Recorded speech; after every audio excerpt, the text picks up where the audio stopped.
You can't be great without the G. It's time to get G'd up with my man Freddie G. The Point, Smooth Jazz Internet Radio.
are no words to describe what you do to me.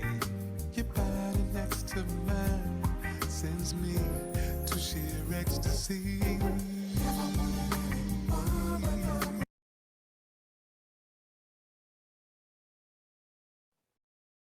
Peace and love, mothers. How are you all? Happy Tuesday, and welcome to Freedom Riders Wealth Building Training. Hope you guys had an awesome weekend. Hope you guys enjoyed your Monday and your Tuesday. Peace So, and love, mother. peace, mother. Um, So we got a Greetings, ladies. Greetings. greetings, mother. How are you? Greetings. Good. Awesome. So, a couple of things we can do, since there's just you all here right now, is mother. If you would like, we can go over the information about the what is it, the grant information. Other than that, what I was going to do is we were going to be reading, but we were going to be reading from some other sources online in regards to banking and learning some banking terms that we need to get familiar with that are going to help us moving forward with all of this, kind of like paying our bills, getting our bills paid, taking over our unlimited credit account that we have available with the U.S. Treasury in the United States of America. Okay, so I've come across some information that I found was highly informative, like things that we need to know the correct meanings to these terms and how we can start applying them. So, mother, if you wanted to, we can go over the just a little bit about the what am I trying to say? The grants, the free grant money, and if you can like kind of give me an idea of what you were thinking, and how we can utilize them. I know we were chatting back and forth in our personal chats, and you were saying, I understand you don't have a whole lot of time possibly to give towards this because you are providing for yourself. So that is definitely inner and understandable. Um, I don't, me myself, I really don't have a lot of time to give to it right now either, but I know it will be beneficial to us because there are free grants, there are grants that we can access to do things with. Each individual one can utilize them to, create our businesses or pay off some bills, whatever the case may be, whatever you need to use it for. It's all about mainly acquiring the funds. That's mainly the hardest part. So Mother Maria, if you can share your thoughts on that. Okay, here I come, jumping in.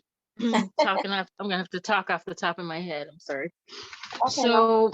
So my initial thoughts were just Mhm. based on my own experience working with grants, and just to give some background, my master's is in public health, and through that program, I was trained to work to write grants. And I actually developed a program and wrote a grant that I was like recognized for from the city of San Diego for writing.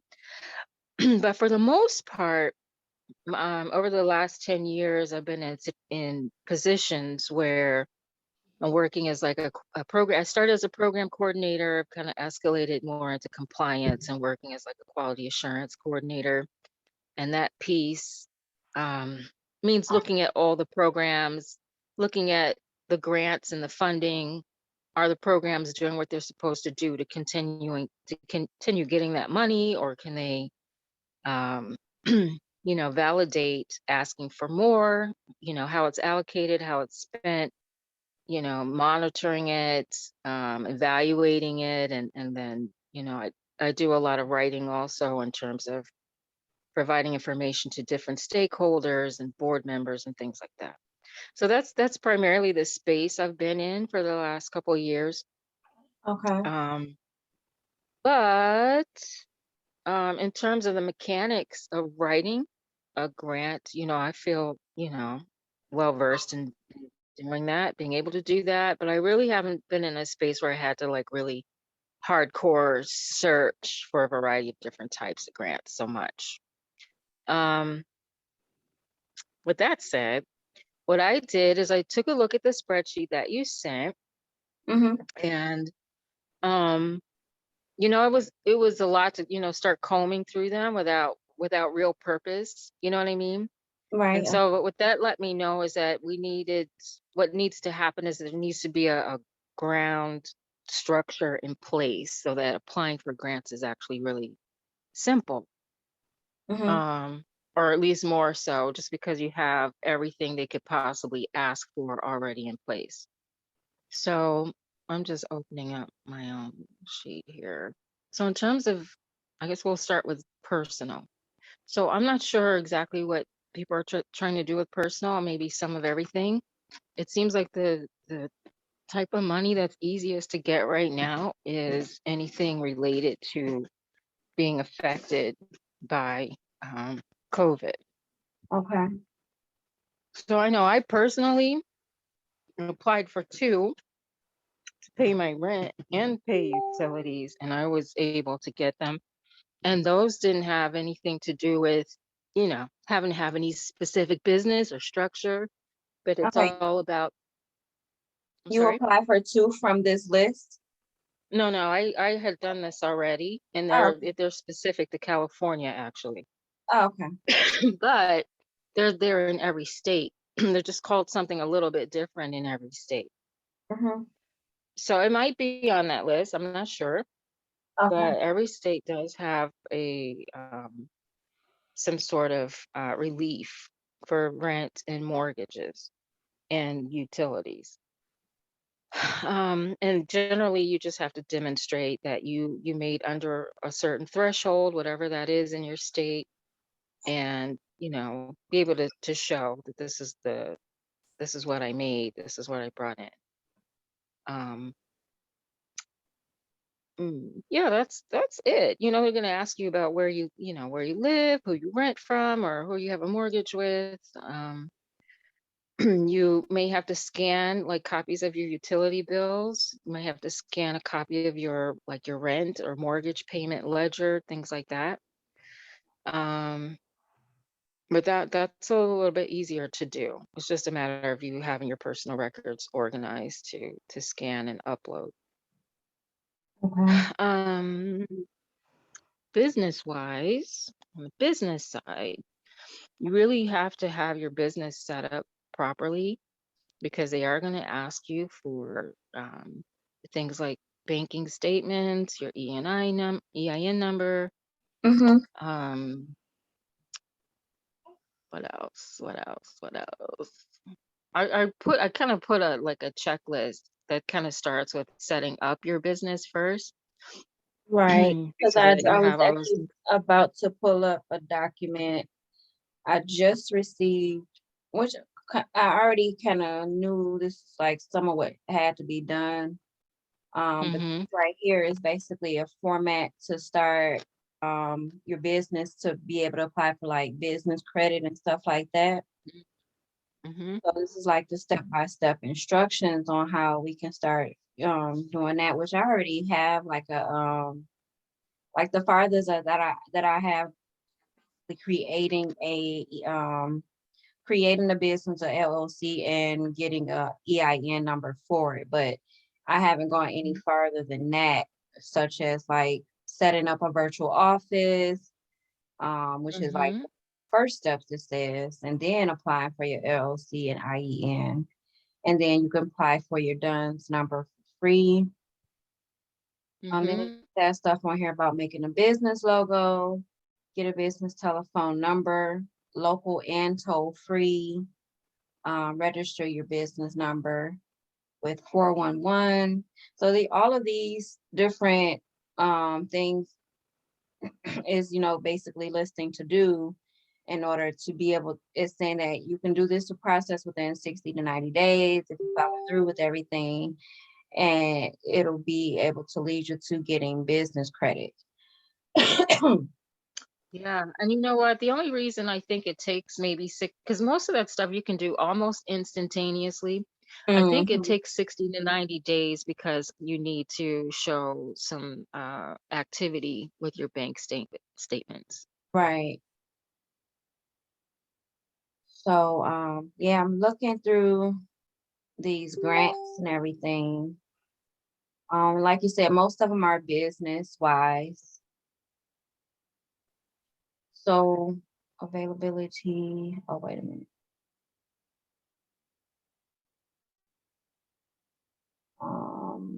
Yeah, they have pretty much everything on here. PPP applications and stuff like that. The only thing that because the PPP applications are a bit tricky. They Sometimes are tricky. I mean, people are going to jail over it. I'm not exactly sure what people are doing wrong or, you know, the but main the reason is PPP is because tricky. people are applying for these grants and business loans from the SBA, and they're Mm-hmm. using their LLC information, right? Mm-hmm. And the thing about it is that many people don't enter and understand that you already are a business. Your your Mm-hmm. your straw man is a business, a sole proprietor. Mm-hmm. So that's what we did earlier this year. We were able to, all get like $40,000 worth of loans this year that were actually forgivable, um, because we applied as sole proprietors. And that's really how you do it. And that's why people are getting in trouble, because they're lying on applications, they're submitting false documents for these businesses Mm-hmm. and stuff like that. Instead of just using, you already are a business, you've been in business since you've been here. And so if you use the application as such and apply it in that manner as a sole proprietor, been in business pretty much like since you turned 18, they have no, they can't reject you pretty much. So Okay. I have a pending application right now that's due, I think, on on the 10th.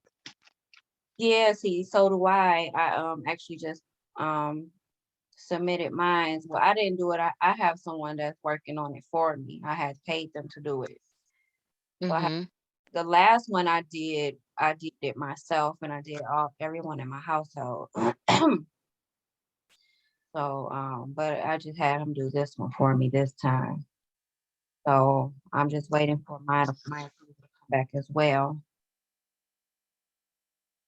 Um, Comcast, Rise.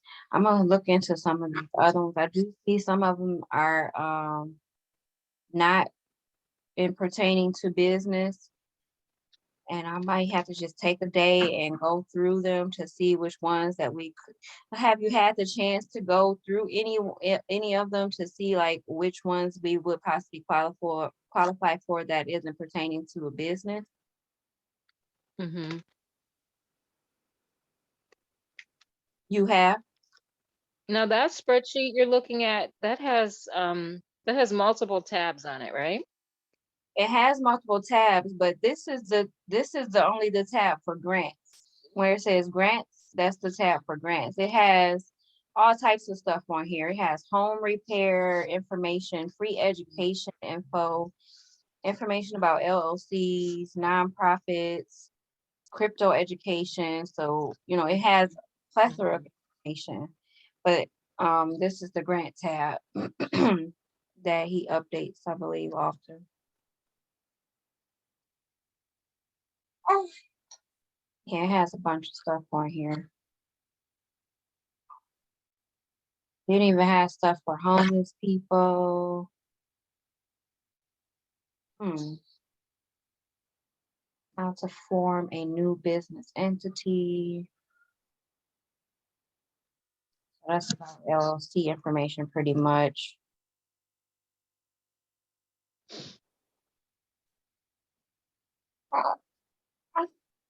Um, Okay, small. so he gives the name and he gives the website, but he doesn't. Yeah, they really don't go into I detail. mean, well, the breakdown would be a ridiculous amount of work. Right. He's just basically Yeah. providing the information, and then you No, just it's a gotta read. lot. I mean, it's a lot to figure out if you qualify. Hmm. Hmm. Yeah, he's just providing, the information and the sources that are out there that he's come across, and leaving it up to the people to take it on themselves to read it and go through it, see if you qualify, see what the requirements are, things like that. So that's why I was seeing if you would be able to Hmm. do that, since you did have some experience. Um, Well, here's the part, and this is what I communicated on in our private chat, mhm, is that the actual sourcing part is the part that's like, I don't know how I'm going to find time to do that. Because when I am working, I'm looking at spreadsheets all day already, and I'm like trying to manage the rest of my life, right? mhm, So people would have to know, because there's certain things I don't know right off the rip. You know what I mean? Because some of those applications might say, well, you need to have this many employees, or you have to have I don't know, whatever specifics it might be. It might be only certain states that qualify, et cetera, et cetera. There's all kinds of caveats that are going to be different between all those applications. And mm, it's just going to cause a storm of, oh, okay, would this apply? Would this apply? Would this apply? Because I don't know all the particulars of your business, right? So for me, it's easier. And that's why I almost said too, that maybe it's something that could become like a Google Sheets document that we all have access to, and we can kind of add or put a notes column or something like that next to it. mhm. Whenever we look it up and we source information. And then for what I can assist with is any type of language that needs to be in a document, anything that pertains to purpose or service needs, or whatever the compelling narrative needs to be that people like to see to approve your grant. I'm happy to help write those types of things. Okay.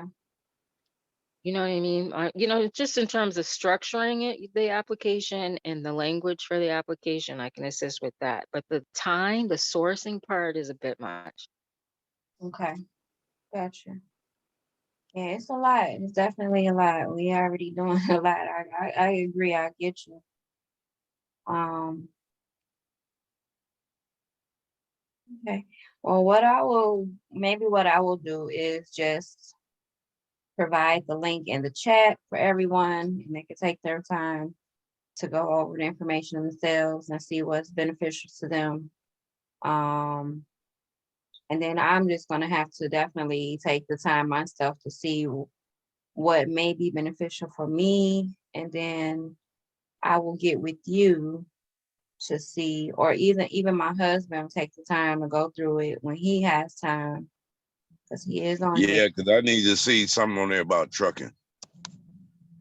I specifically know what I want to do. I want to actually buy me a rig and a reefer trailer, which can be used for dry refrigeration, freezing. So I would like, but how you have it large like that, that's pretty good. I can kind of see it a little bit like that. Hmm. But I mean, how difficult would that be? What type of, is it a specific grant that might fall under? I I mean, mean, the grant world is crazy because there's so much. I mean, you never know. So, and some come and go, but there's all Right, right, kinds of right. grants for very specific, niche types of fields or expertise. There's all kinds. Yeah, because this And that's why I guy, was searching. listen to, what's his name? Mother Shay, is it Rod Squad? yeah. And he was saying it's one on here as simple as selling something out your house, like a yard sale, and then you go to what was that, like wow, what was that? Like, eBay. Yeah, I'm looking at it right now. and you can go on eBay and get a grant like that. So just like Maria was saying, I haven't really looked into it because I know it has to be more to it than just that. You know, simply selling something out your yard and then get on eBay and then you can get a grant like that. So,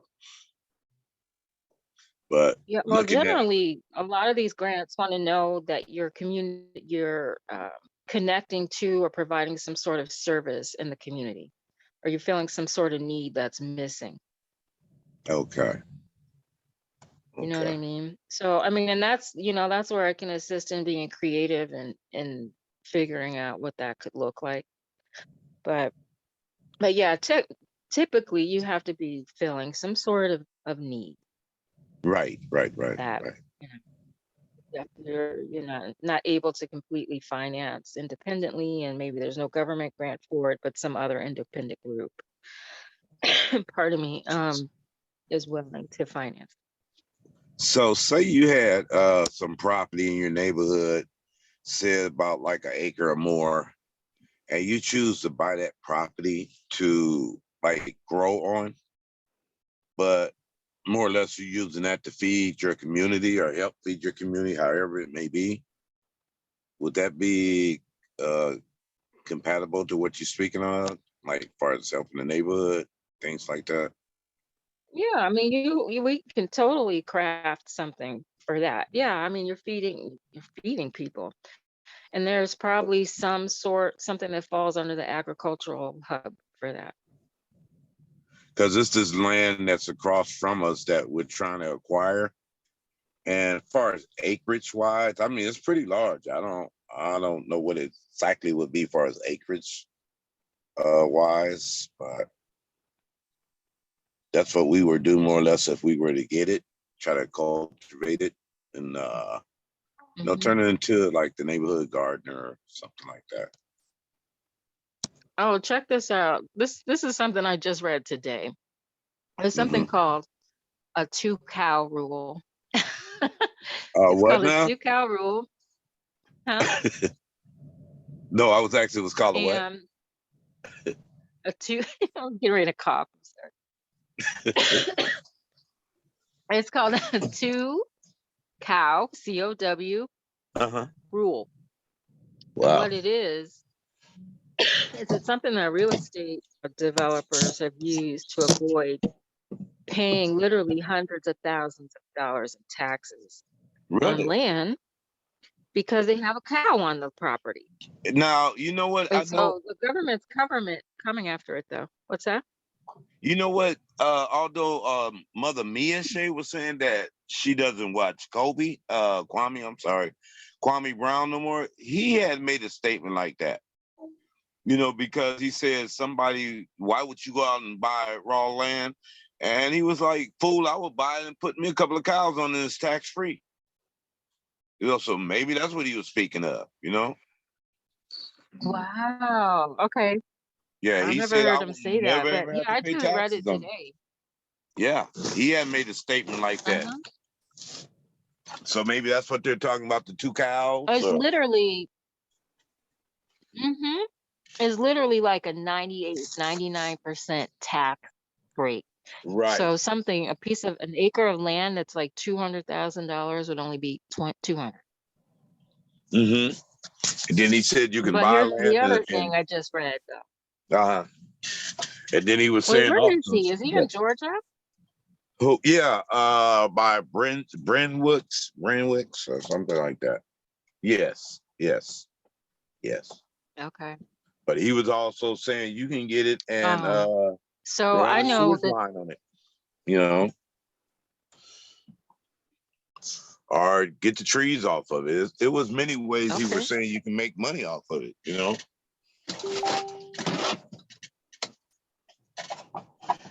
Well, the thing that they're doing, I think maybe a lot of people got hip to it because what they're trying to do now, jackasses, is charge a methane tax for having a cow, and the methane tax is like $6,500.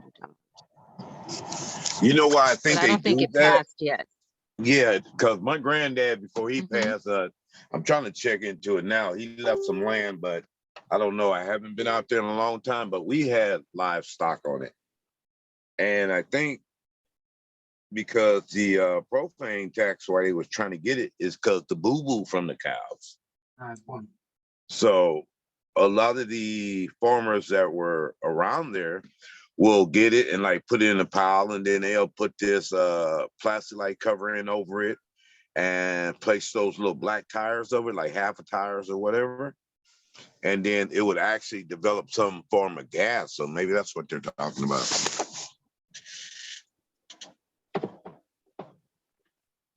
So So like Okay. mother, this I one, mean, I thought that the poo was used for fertilizer. right, that too as well. Yes.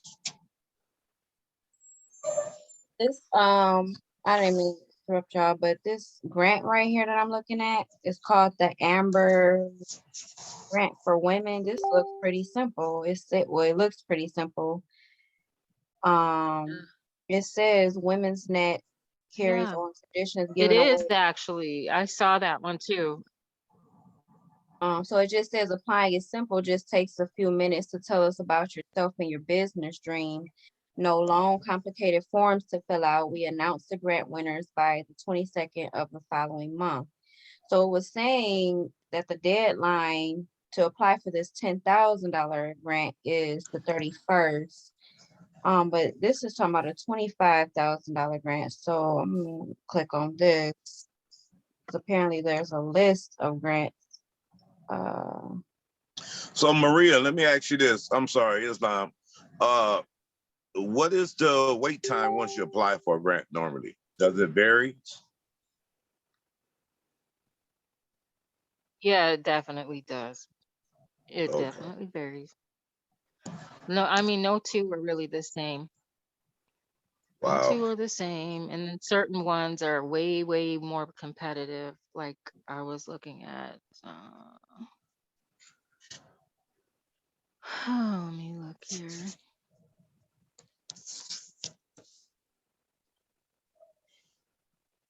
Like general startup grants, like FedEx does one, Visa does one, and Comcast does one, but they're very competitive.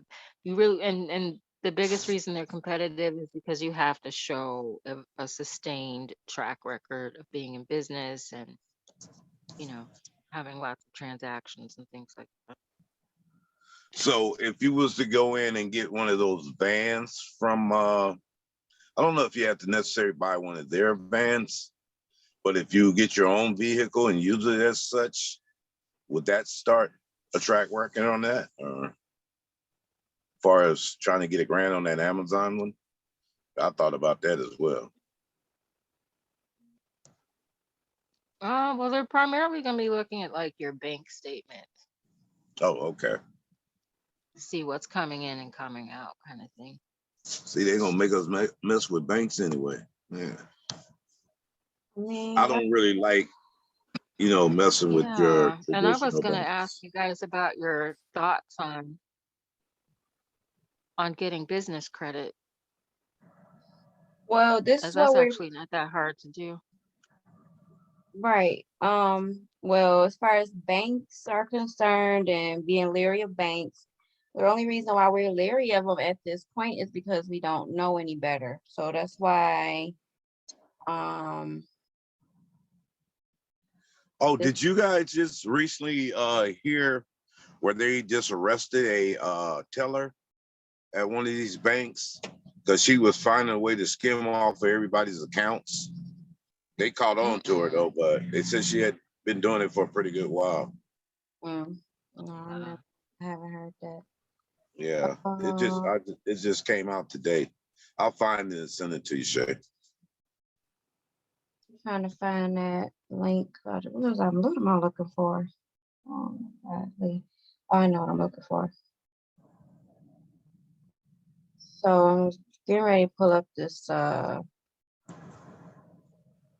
the banking terms and that's where we're gonna go for the remaining of the call. Just really want to start reading some of this stuff about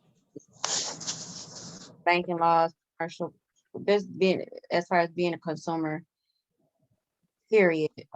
So the link, give me a moment. Take your time. But as you showed that printout of all the different grants, like she said, that was a lot. There it is. Yeah. Oh, I'm pretty sure we can find one that'll work. yeah. Okay. All right, here we go. Oh no, this ain't it. Shoot. All right. Wrong link, guys. I'm sorry. And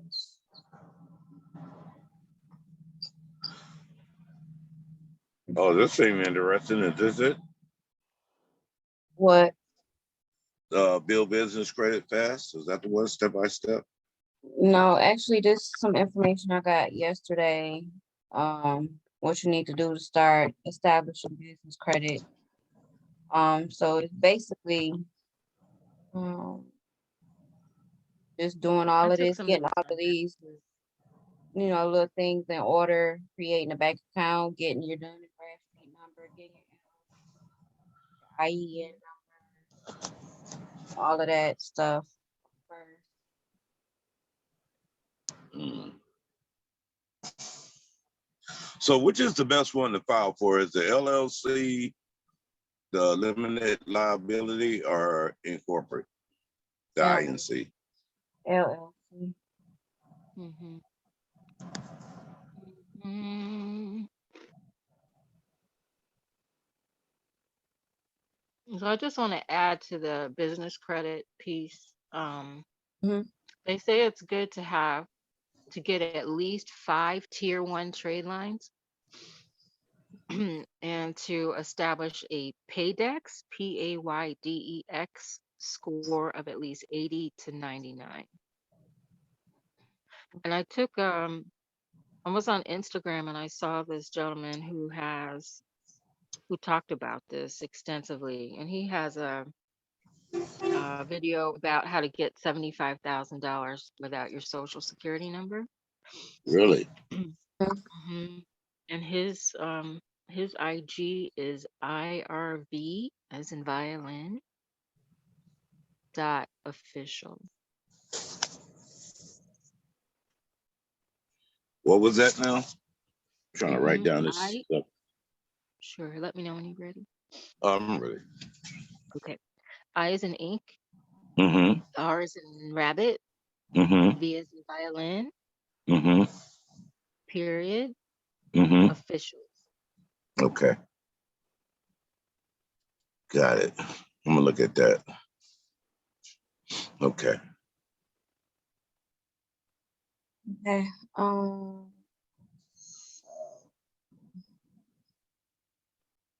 And I also saw this other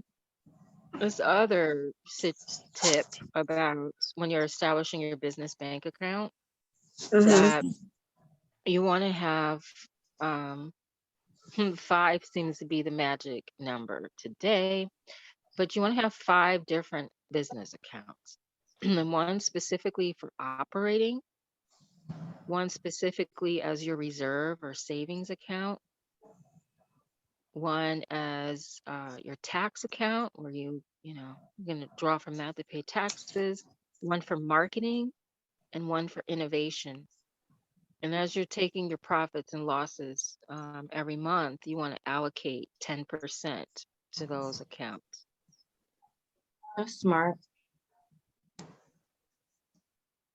And they mention, I have this note about something called the Northone Bank, NORTHONE.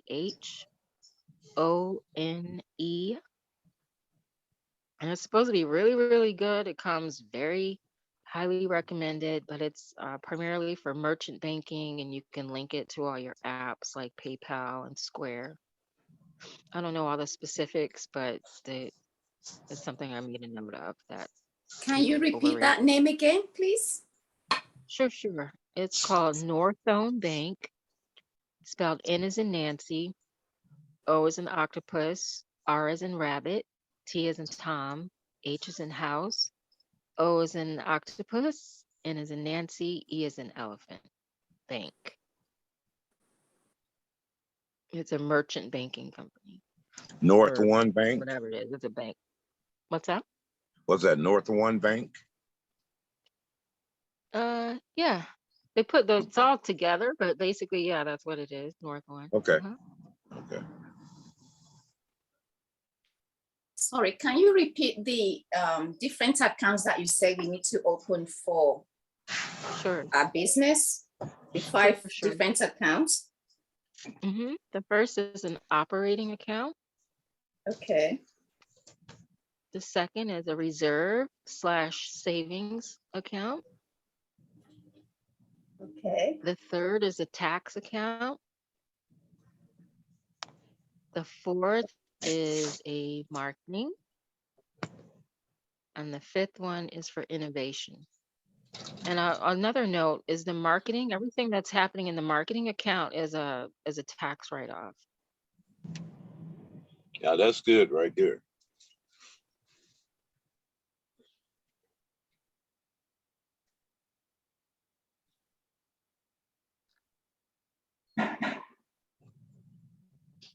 You know, I was listening to one video and one gentleman, you know, I guess it depends on what you're comfortable with ultimately. They say don't go for the big banks like you know, Bank of America and Chase, but try to get like a mid-level type of bank. But another gentleman uses the strategy of kind of mixing it up so that his money's never really stuck or in one place, and he uses like a potpourri of different structures. And a lot of times when I was looking for a business account, I went to a credit union even because they had like, you know, a $25 minimum, you know, but you definitely want to pay attention to the minimums for those accounts. So even I'm thinking about now that we're discussing this, right? And we're stuck Mhm. just because I remember listening earlier to one of the gentlemen from the gentleman from the People's Remedy. And so he was talking about how everyone's telling everybody to go get a limited liability. Now limited liability is better than like the incorporated because it makes you not liable for the things that happens in the business. The business is what actually becomes liable.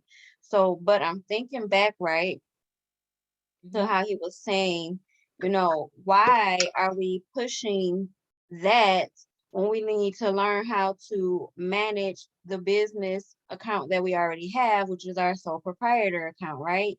Which is our straw man. Because again, that is a business, you guys. And so I think we need to, I know we all, you know, crunch for time and need to get things done and want to get things done or whatever. But it is important, especially because we are once again unlearning to relearn, okay? And so we have to keep in reminder that the ways that we've been taught how to bank are not the proper ways to bank. So a lot of what these people are talking about on these videos and stuff like that, you have to learn how to decipher it and remember that they are talking about the public. When we are our I don't know about you guys, but our entire goal right now should be to unlearn how to operate in the public and operate in the private, right? Because I know that's the goal I have in regards to taking control of our straw man or our unlimited credit case, things like that. So some of these techniques and things that people are telling us to do, we have to remember that some of it could be straying us away from our ultimate goal and keeping us in the public at the same time. So this is why I wanted to pull this up so that we can get a better understanding about law and legal systems. Basically, was what this is, an introduction to law and legal systems. There's quite a few chapters in here.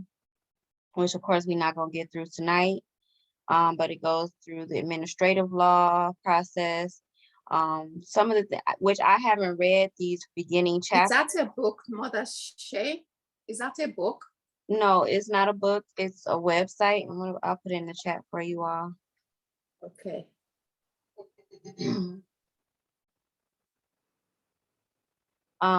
It's just a website that I was able to find or listen to the People's Remedy. And I saw what site he was reading from, and I went and found it. So where I started off mostly products liability is learning about the nature of commercial paper, negotiation of commercial paper. Because I think what we are missing, the point of the fact is that, like, right, we have unlimited credit that we are trying to gain access to. And we've been taught wrong. We've been taught how to do it wrong. We've been taught that we need to correct our statuses, and you gotta go and nationalize and get a all these other processes that people coerce you into paying for, right? But the fact of the matter is that money is paper. Money is commercial paper. And so the commercial paper can be any form. And so that's what I wanted to start here, reading about commercial paper and the nature and forms of commercial paper, so that we can get an understanding of the fact that we're not supposed to be, even if we do have a bank account, we're not supposed to be putting funds into a bank account, because your bank account should already be secured with funds in them. Okay. So that's what we have to get an understanding and learn. So I'm gonna go through this chapter 13. Let me put this link in the chat for you all. Copy. You can read with me if you'd like, and then you can have it for your future studies as well.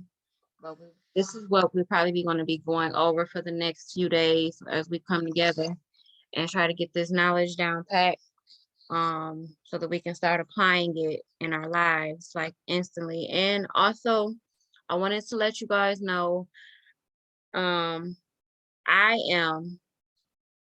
me pull it up. I am going to be in the next couple of days, because I'm kind of getting restless and wanting to get this information as soon as I possibly can, so that we can nip all of this shit in the bud and we won't have to keep guessing.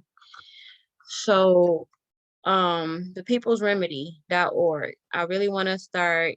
This gentleman seems very knowledgeable about what he's talking about, and I want to begin to get the classes so that we can know exactly what we need to do from the beginning to the end, step by step. And we also have access to consultations. Hold on one second, let me find this website.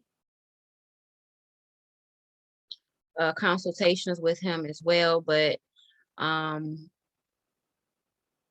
what I decided that I wanted to do is just go ahead and pay for it. And then if you guys want to chip in, to get access to the information, then you definitely can send me a Cash App or send me some form, type of, we could split it up however many ways we want to do it. But so it's 200. I'm trying to find his website. Give me a moment. I'm so sorry here. I'll put .com. It's .org. Okay, so his membership packages are $150 for beginners to get started. This gives you 30-day access to reading and study material, documents, and forms for public and personal use. It also gives us one free 30-minute consultation a month by request only, and it also gets 1 free hour of question and answer phone conference every 4th Friday of every month. Okay. So at this point, this is the only one I can afford to pay right now. Now, if we all want to go into this standard pack where we have 6 months access to this, at a, I think this is a discount. You know, we will get a lot more than what you get with the basic membership, which in this package, you get everything that you get with the first one, except for the difference is you get an hour consultation monthly, step-by-step 2-hour processing class. Processing class held second Friday of each month at 6 p.m. You get an hour open question and answer session, Q&A held first Monday, step-by-step living trust package with templates, documents and forms, full access, 1 hour basic banking and EFT. So these are the banking and EFT. So this banking and EFT class is highly important. So eventually we're gonna have to upgrade, which I don't know. Because based on some of the information that I'm getting just from him doing his videos and just giving a little bit of sauce and information, I'm kind of catching on to what he's saying. But at the same time, I still want a consultation because I need to know that a full fact that what I think he's saying is what he's actually saying. I need to talk to him. So this is why I need the membership. I can't keep holding off because like this is killing me not to know this information, and like having to read through a bunch of stuff can be irritating at times. So I just need to, because I think I know what he's saying to do. And as far as getting started and correcting your status, it's not about nationalizing. It is not about doing a whole bunch of paper filing. What we got to do is, we've been told wrong. What we have to do is get a DBA against our straw man. Once you get a DBA against your straw man, get it notarized, things like that, and it's active, then you have to get a power of attorney. You get a power of attorney notarized. Then he was talking about on the FDIC website, there is where you can go on the FDIC website and actually get a power of attorney through the FDIC as well to ensure your account, because your bank account, if you have a bank account now, it's already insured and secured for $250,000, meaning not you put $250,000 in your bank account and then it's insured and secured. It means that when you signed the signature card, when you created the bank account, you signed your name as there's something called a signature card. We're gonna a signature card is basically the card that they use at the bank to verify that it's you. When you signed that, that became a promissory note, which secured your bank account for $250,000 with the FDIC, and they are supposed to make those funds available in your bank account right away because you already signed it. It's a promissory note. So we've been getting, I'm gonna go back to the beginning. I know I'm probably all over the place, y'all, and kind of confusing you, but we need to understand the nature and form of commercial paper. So I'm gonna go back here and I'm gonna start reading here, and I'll we'll just read for maybe 30 minutes and then we'll come back and finish this up Thursday and continue getting this knowledge and understanding. So after reading this chapter, you should understand the following. While commercial paper is important in modern economic systems, how the law of commercial paper has developed over the past 400 years and what role it plays in economics and finance, what the types of commercial paper are, and who the parties of such paper are, what is required for paper to be negotiable. Here we begin our examination of commercial paper documents presenting an obligation by one party to pay another money. you are familiar with one kind of commercial paper, and that is a check. So keep in mind, cash is commercial paper.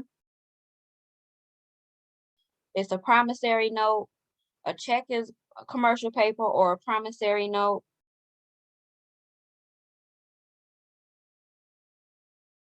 Anything you sign your name to becomes a promissory note or commercial paper. So if you have a car loan installment with the bank, you went and took out a loan for a car, you have the loan agreement.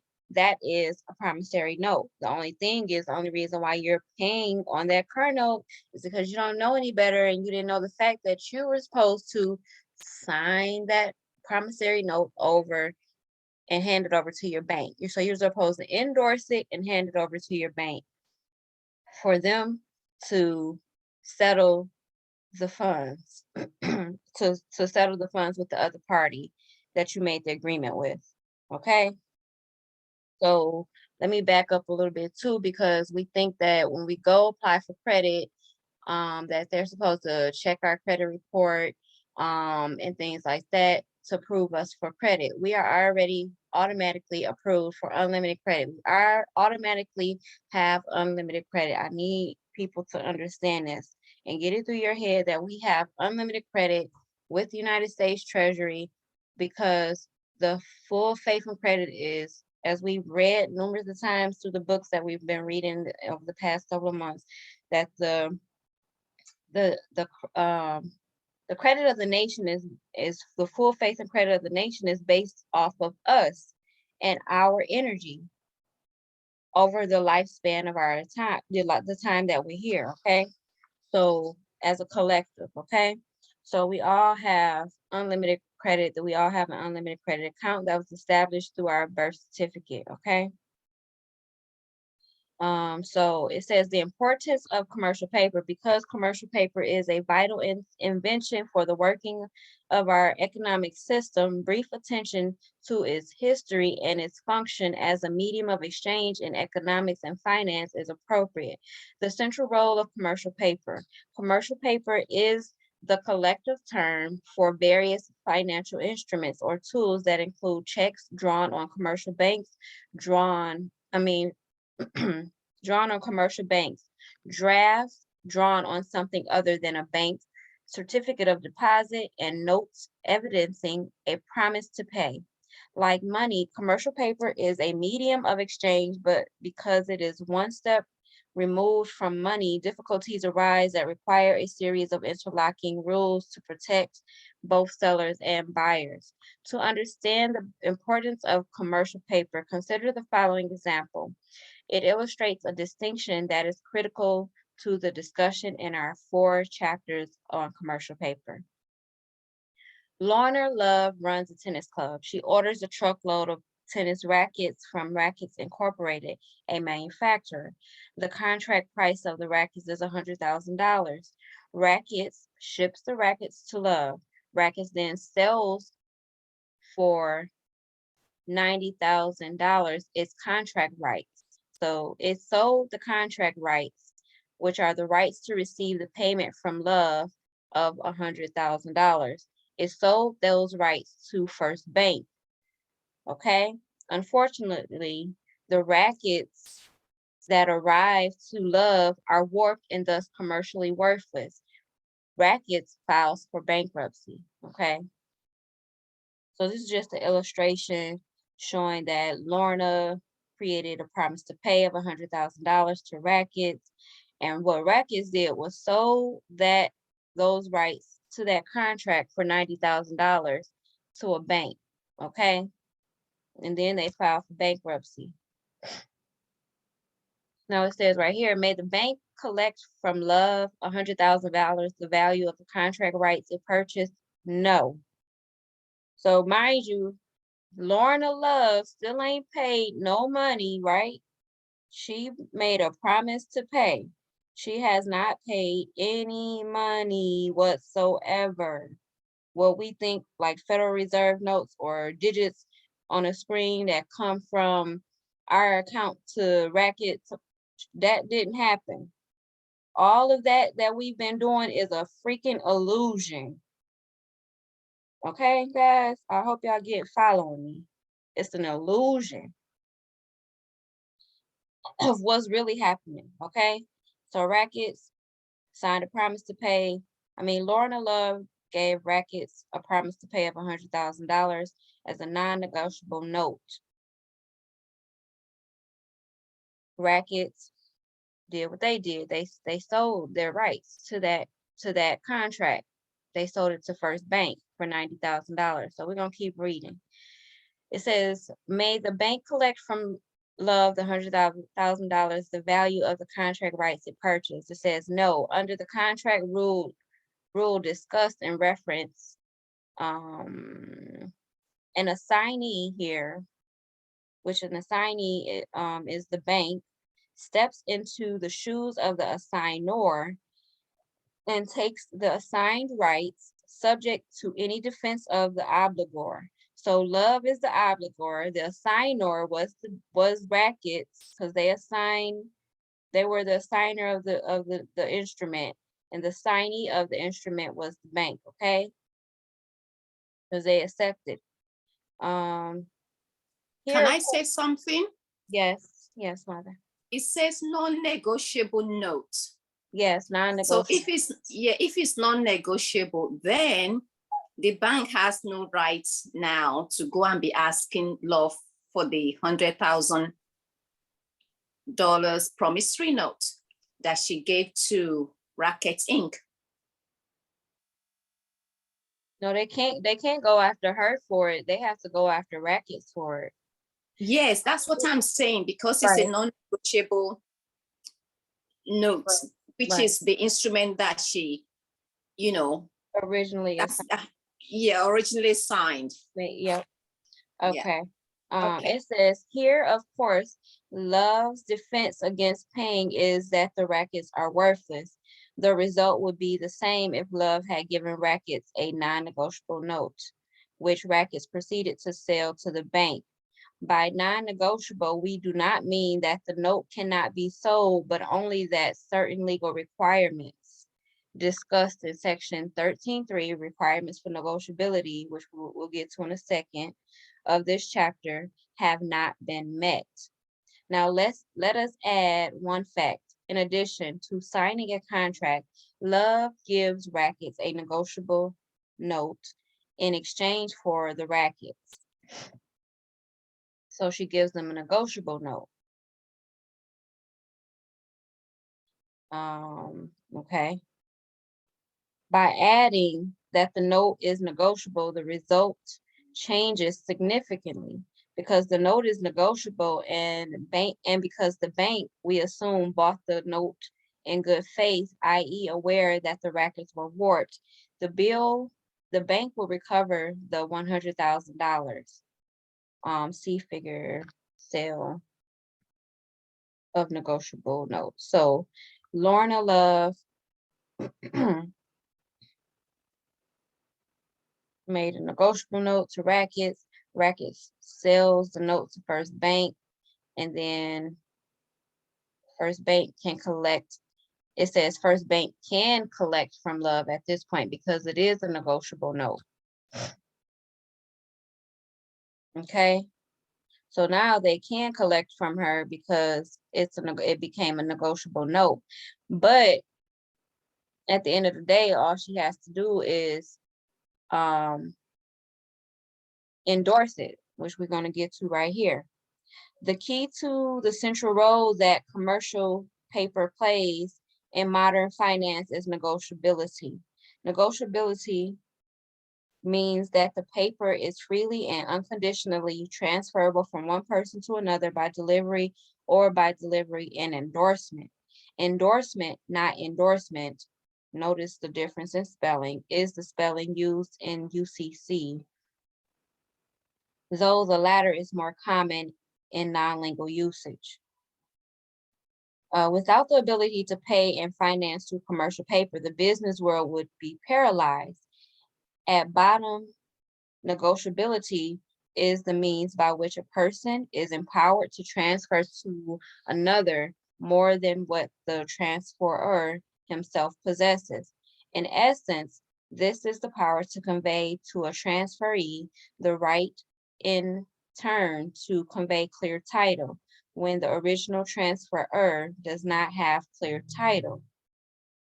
So it says, in this chapter, we examine the history and nature of commercial paper and define the types of parties, persons who have an interest in the paper, and the types of instruments. We then proceed to four fundamental issues that must be addressed to determine whether parties such as First Bank in the preceding example can collect. Is the paper negotiable? That is the paper in the proper form? We explore that issue in this chapter. Was the paper negotiated properly? See chapter 14. Is the purchaser of the paper a holder in due course? We'll learn about that in chapter 14. Does the maker of the paper have have available any defense against even the holder in due course? So we'll learn more about that in the upcoming chapters. It says in most transactions, especially when the first three questions are answered affirmatively, the purchaser will have little trouble collecting. But when the purchaser is unable to collect, questions of liability arise. These questions, along with termination of liability, are discussed in chapter 16. Okay, so then it talks about the legal aspects of banking in chapter 17. So it says history of commercial paper, development of the law. Negotiable instruments are no modern invention. We know that merchants use them as long ago as the age of Hammurabi, around 1700 BC. They fell into disuse after the collapse of the Roman Empire, and they reappeared in Italy around the 14th century. They became more common as long-distance commerce spread. In an era before paper currency, payment in coins or bullions was awkward, especially for merchants who traveled great distance across national boundaries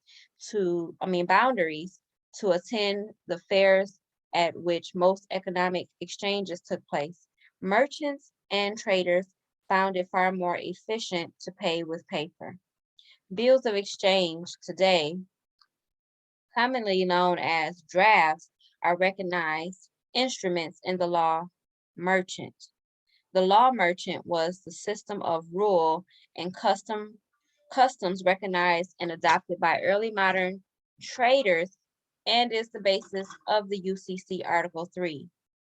So we definitely got to go over the UCC Article 3 because that's important to know too. So we'll get to that in the future, probably on Thursday. A draft is an unconditional order by one person, the drawer, directing another person, the drawee or payor, to pay money to a named third party or third person or to bearer. A check is the most familiar type of draft. The international merchant courts regularly enforced drafts and permitted them to be transferred to others by endorsement, the legal spelling of endorsement. By the beginning of the 16th century, the British common law courts began to hear cases involving bills of exchange, but it took a half century before the courts became comfortable with them and accepted them as crucial to the growing economy. Courts were also hesitant until the end of the 17th century about sanctioning a transfer's assignment of a promissory note if it meant that the transferee would have better title than the transferor. One reason for the court's reluctance to sanction assignments stemmed from the law that permitted debtors to be jailed, a law that was repealed in 1870. The buyer of goods might have been willing or originally to give a promissory note because he knew that a particular seller would not attempt to jail him for default. But who could be sure that a transferee, probably a complete stranger, would be so charitable. So basically meaning if the seller transferred the promissory note to a transferee, which meaning he sold off the document pretty much, just like we saw at the beginning when Racket sold the rights to that contract to the bank, First Bank. It says a transferee might not be as charitable as to not jail a person who didn't honor their contract, in so many words. The inability to negotiate promissory notes prevented a banking system from fully developing. During the English Civil War in the 17th century, merchants began to deposit cash with the goldsmiths, who lent it out at interest and issued the depositors promissory notes, the forerunner of banknotes. But a judicial decision in 1703 declared that promissory notes were not negotiable, whether they were made payable to the order of a specific person or to the bearer.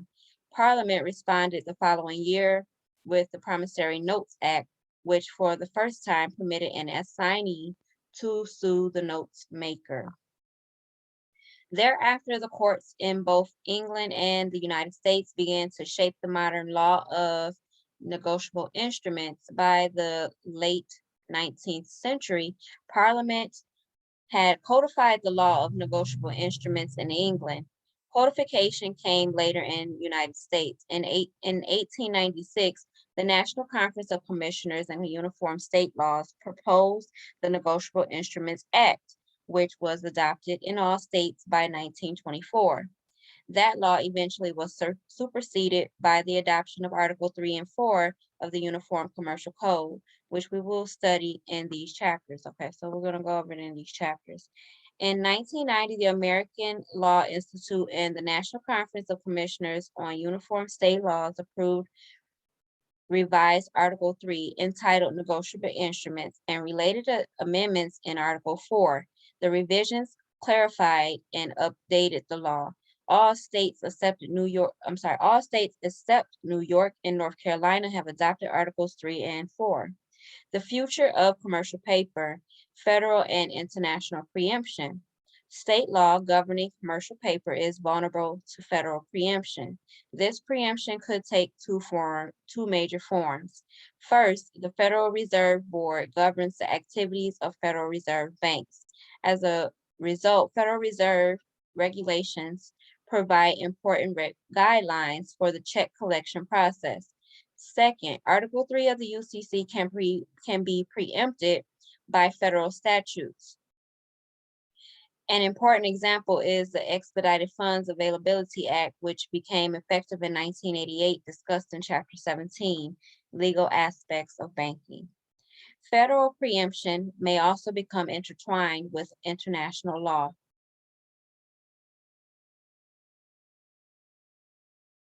In 1988, the United Nations General Assembly adopted the Convention and International Bill of Exchange and International Promissory Notes. Progress on the treaty emanating from the convention has been slow. However, the United States, Canada, and Russia have approved the convention in 1989 and in 1990, but have not ratified the treaty. Gabon, Guinea, Honduras, Liberia, and Mexico are the only countries to have ratified. Commercial paper in economics and finance. Economics to the economist, one type of commercial paper, the bank check, is the primary component in one, the basic money supply. It is easy to see why when you deposit cash in a checking account, you may either withdraw the currency, coins, and bills, or draw on the account by writing out a check. If you write a check to cash, withdraw currency, and pay a creditor, there has been no change in the money supply. Let me read that again. If you write a check to cash, withdraw currency, and pay a creditor, there has been no change in the money supply.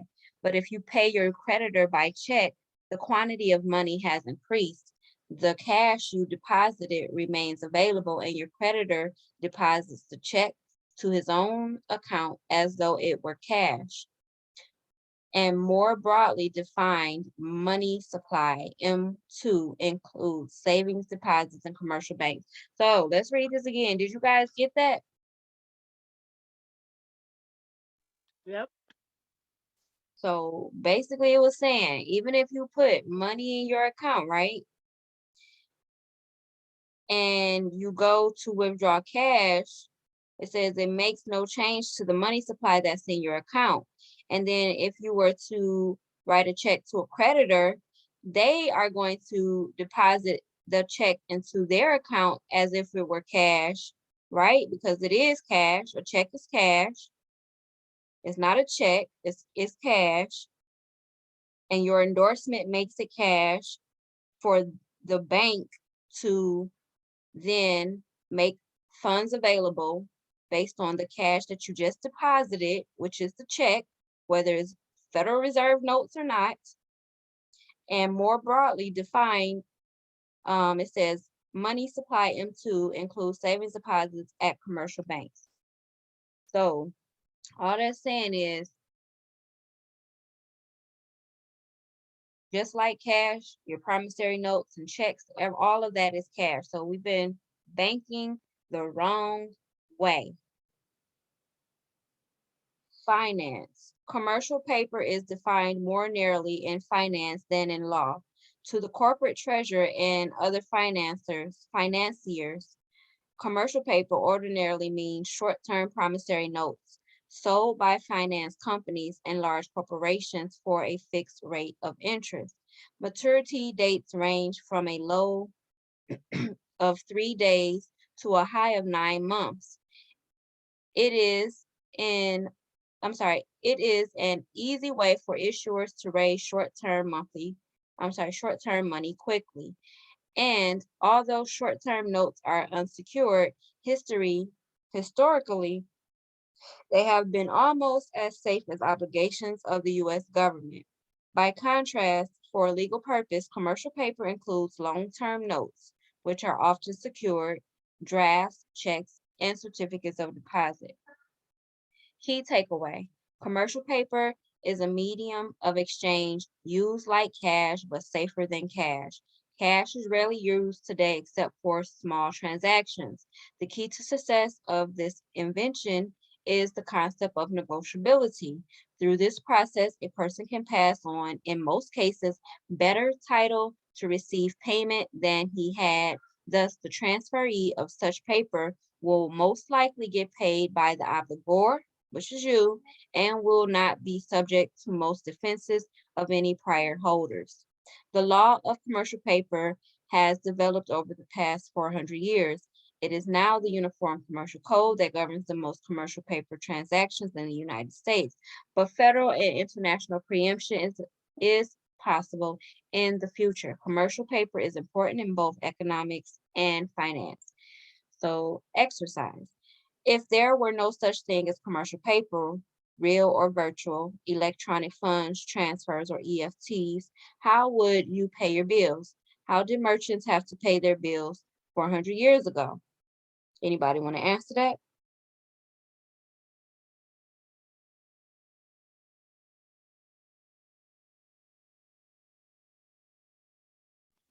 Sorry, can you read that again? I didn't hear the.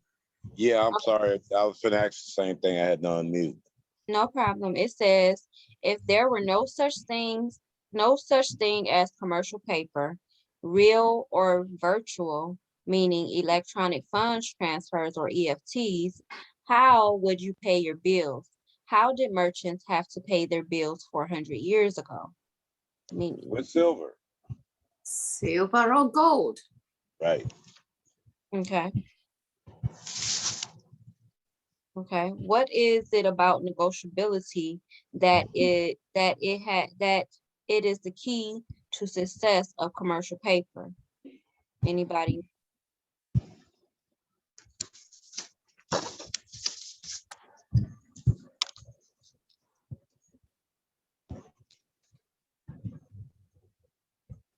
Did you say that is the key to success of commercial paper?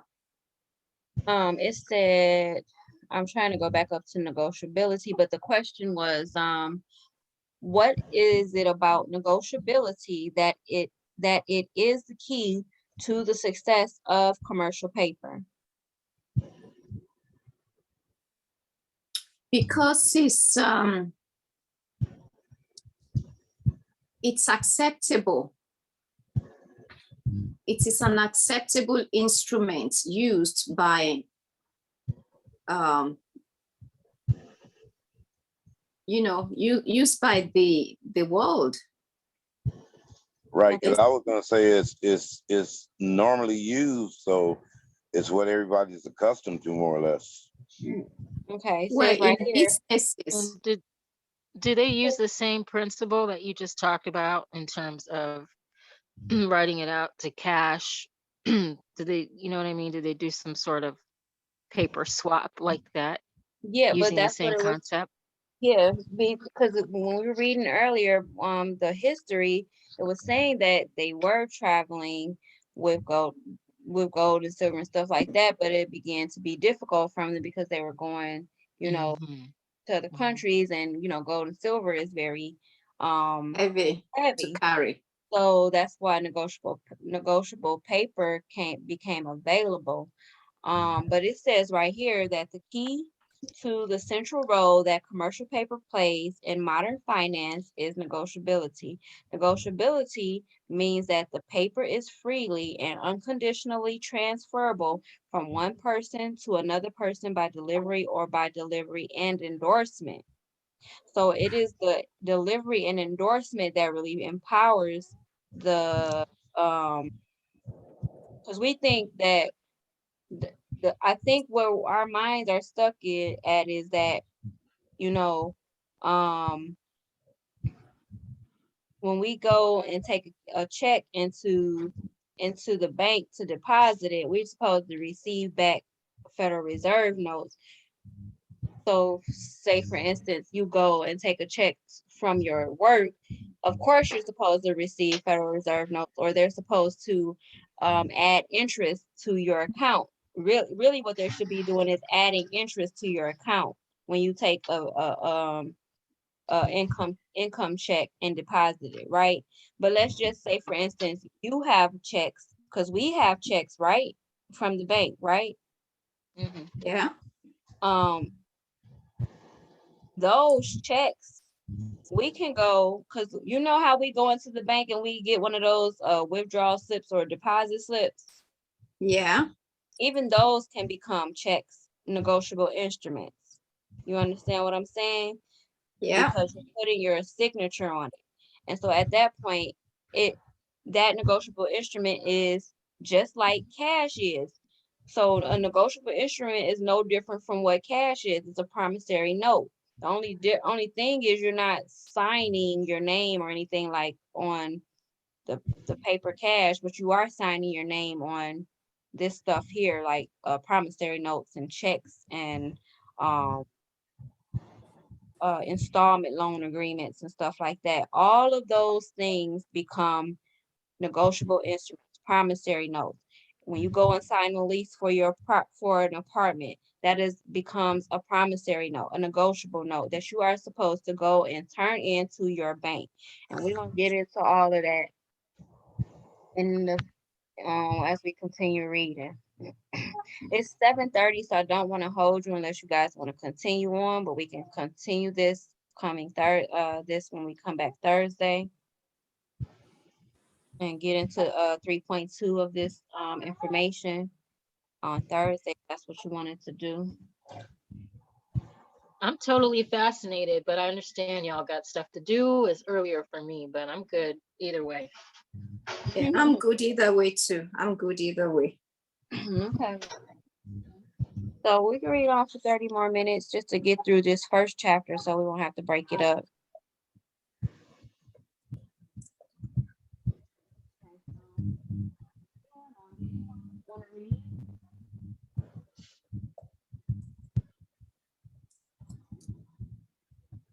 Okay, I'll continue on. It says, oh, there was the last question. It says, how could state law, the UCC, be preempted in regards to commercial paper? So let's go back up to the preemption of.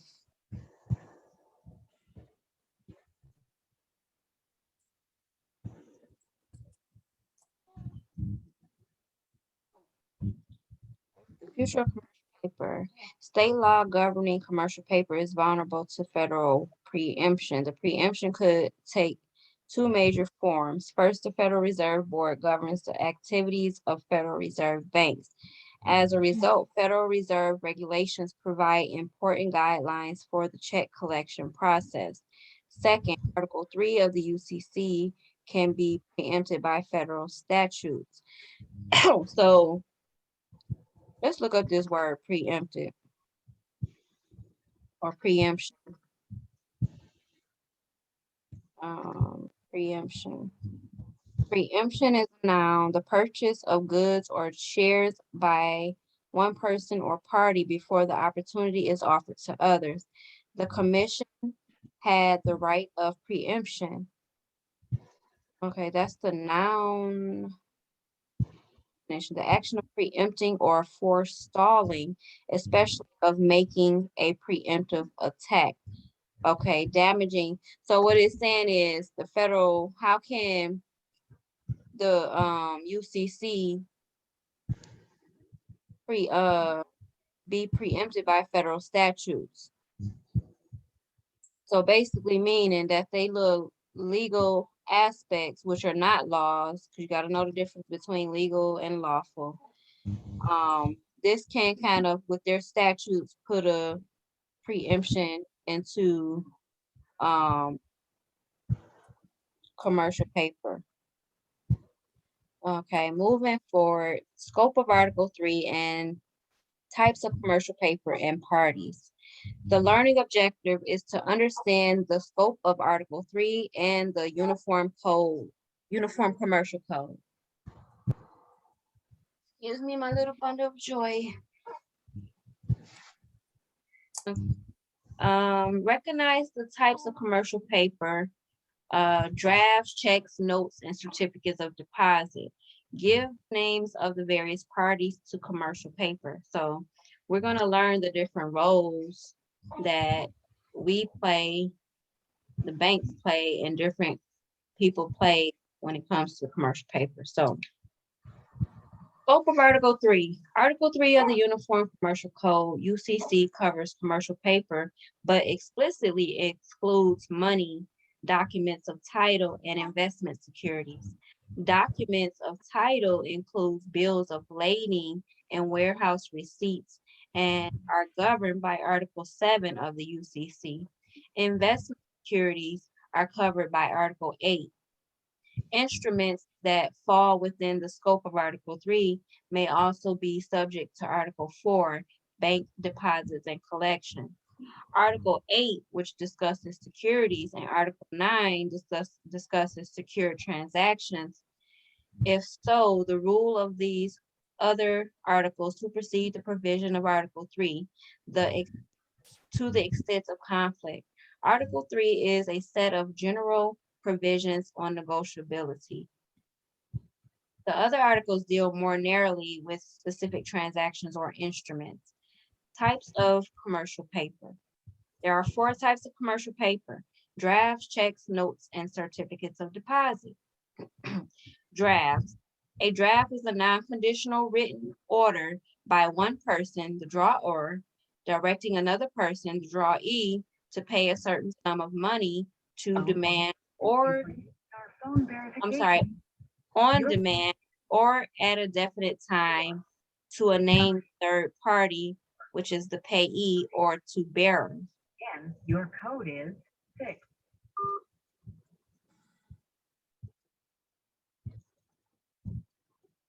Okay, I'm just gonna mute you for now because of the background noise. Where is I at? Or to bearer. The draft is one of 2 basic types of commercial paper. The other is the note. As indicated by the definition, The draft is a three-party transaction. Parties to a draft. The drawer is one who directs a person or an entity, usually a bank, to pay a sum of money stated in an instrument, for example, a person who makes a draft or writes a check. The drawer prepares a document, a form usually, the draft, usually ordering the drawee to remit a stated sum of money to the payee. The drawee is the person or entity that a draft is directed to and that is ordered to pay the amount stated on it, meaning a bank or any financial institution. Okay. The drawee is the person or entity that the draft is directed to and that is ordered to pay the amount stated on it. The most common drawee is a bank. The drawer or drawee, the drawer, drawee, and payee need not be different people. The same person may have different capacities in a single transaction. For example, a drawer, person asking that payment be made, may also be the payee. The person to whom the payment is made.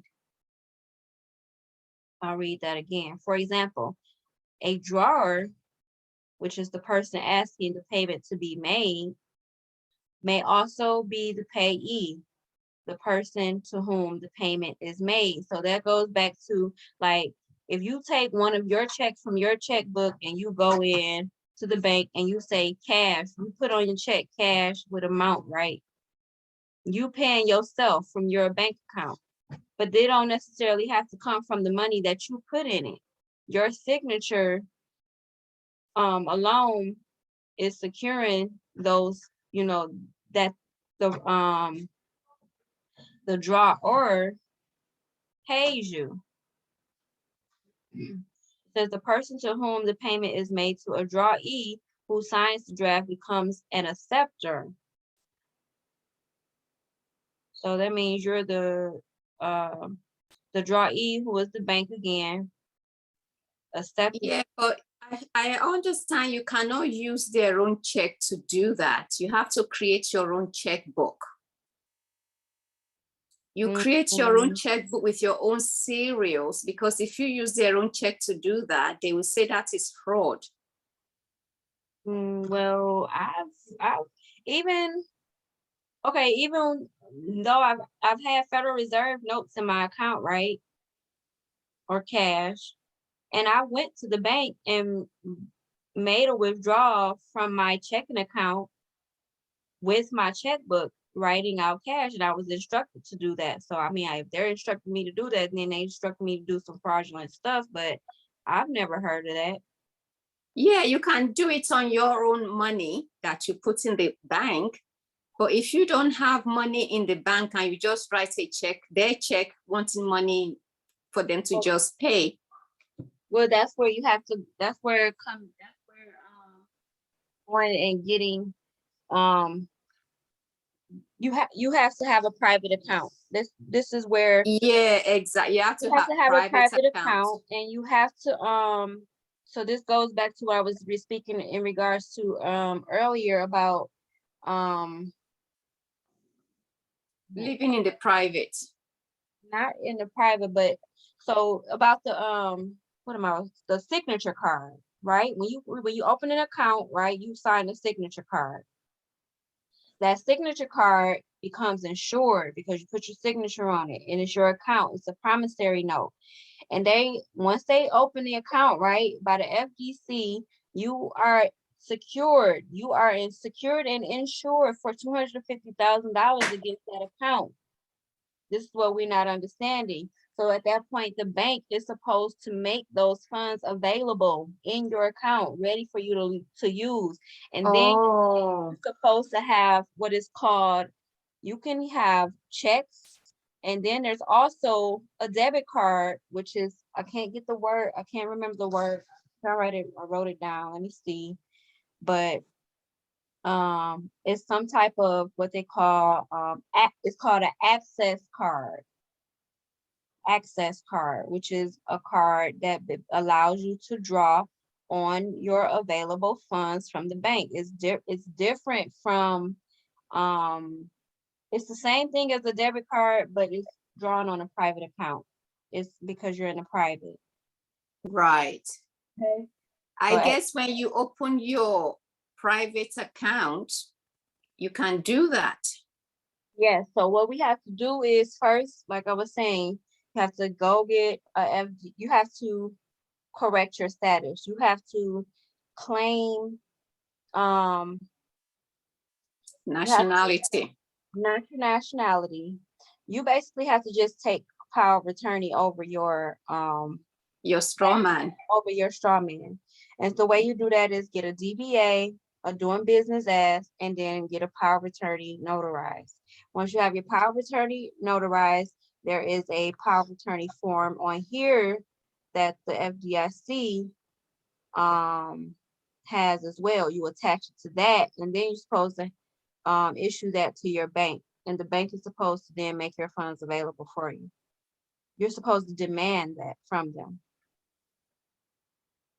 Okay, so I'm gonna find that. I can't find it right now, but I will find that. I'll make it available for you, so you guys can have a little bit more understanding of where I'm coming from with this information.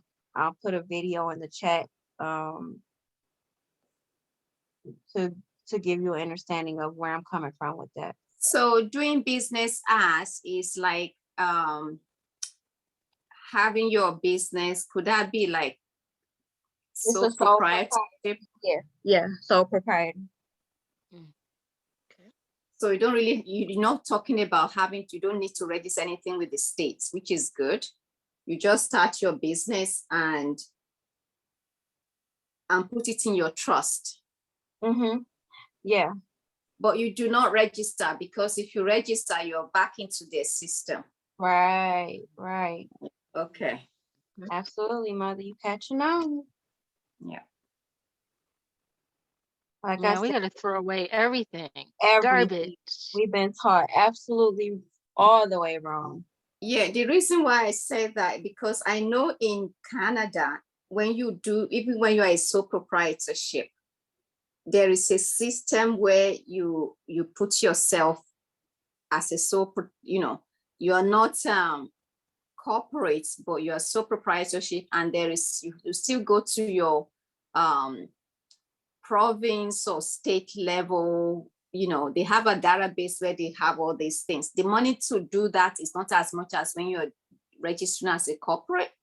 So basically, if you are if you are doing business in the private, you don't need to do that. All you have to do is have your trust done and put all your, your estate and businesses in that trust. Okay. Now, do you want to put everything in one trust, or do you want to have not one more trust? than one? You can create different. You can Mhm. create different trusts for different things in your estate, because it's not advisable to put everything in one trust. You can create multiple trusts for your estate. And would that be a irrevocable express trust? No, it will be revocable express trust, because that means you can change it. If it's irrevocable, then you can't change anything. Okay. Yeah, that would be revocable express trust, I think.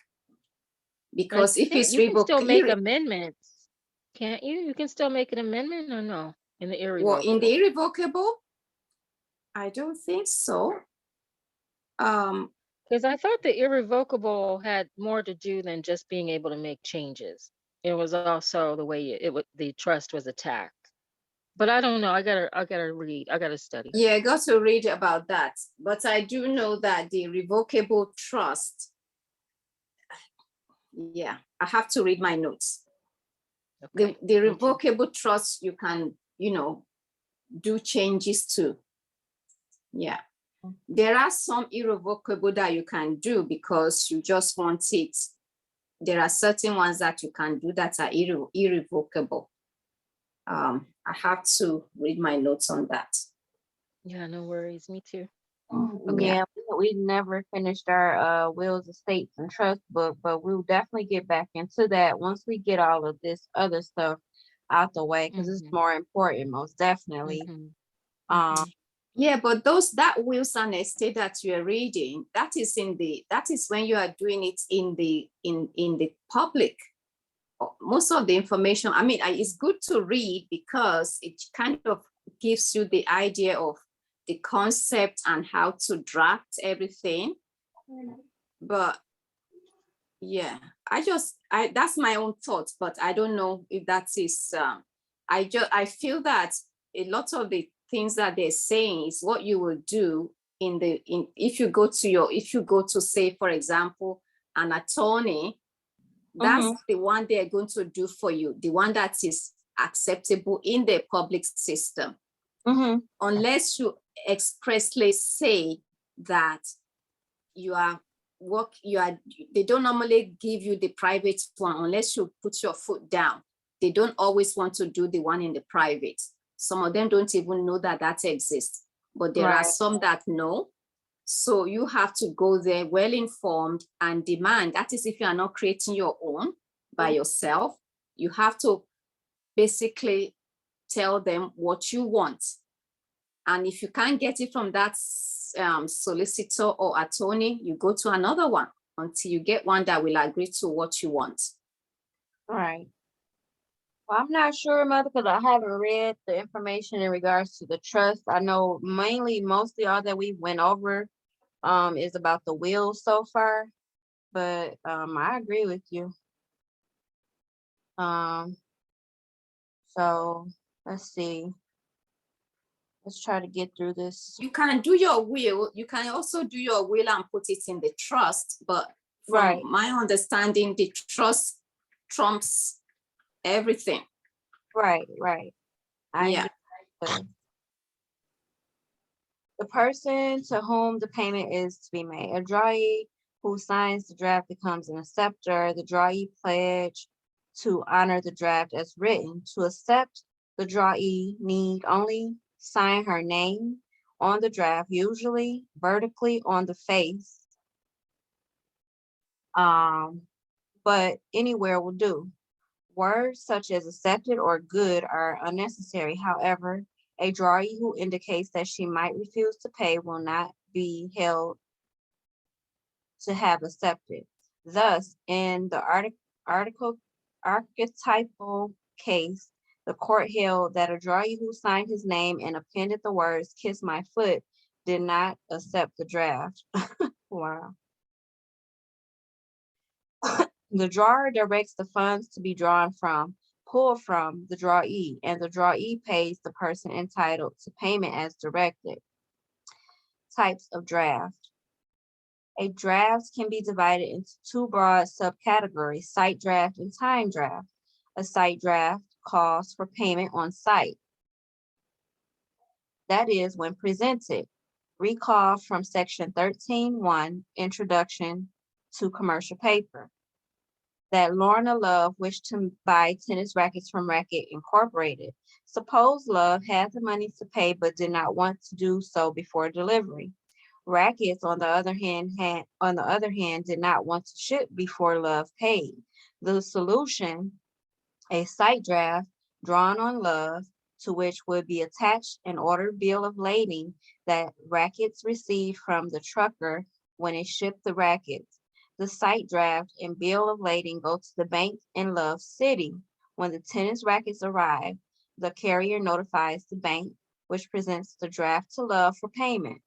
When she has done so, the bank gives Love the bill of lading, entitling her to receive the shipment. The bank forwards the payment to Racket's bank, which credits Racket's account with the purchase amount. A time draft, not surprisingly, calls for payment on a date specified in the draft. Suppose that Love will not have sufficient cash to pay until she has sold the rackets, but the rackets need to be paid immediately. The solution: a common form of time draft, a date specified in the draft. Suppose that Love will not have sufficient cash to pay until she has sold the rackets, but the rackets need to be paid immediately. The solution: a common form of time draft, a date specified in the draft. Suppose that Love will not have sufficient cash to pay until she has sold the rackets, but the rackets need to be paid immediately. known as a trade acceptance. Rackets, the seller draws a draft on Love, who thus becomes a drawee. The draft orders Love to pay the purchase price to the order of Rackets as payee on a fixed date. Rackets presents the draft to Love, who accepts it by signing her name. Rackets then endorses the draft by signing it and sell it at a discount to its bank or some other financial institution. Rackets thus gets its money right away. The bank may collect from Love on the date specified. See the example of time draft in figure 13.3a time draft. So this is the example here.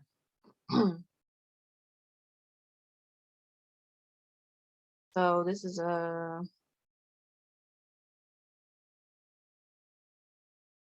90 days after pay to the order or sales, $50,000. So then it is accepted by the transaction with the, what does it say?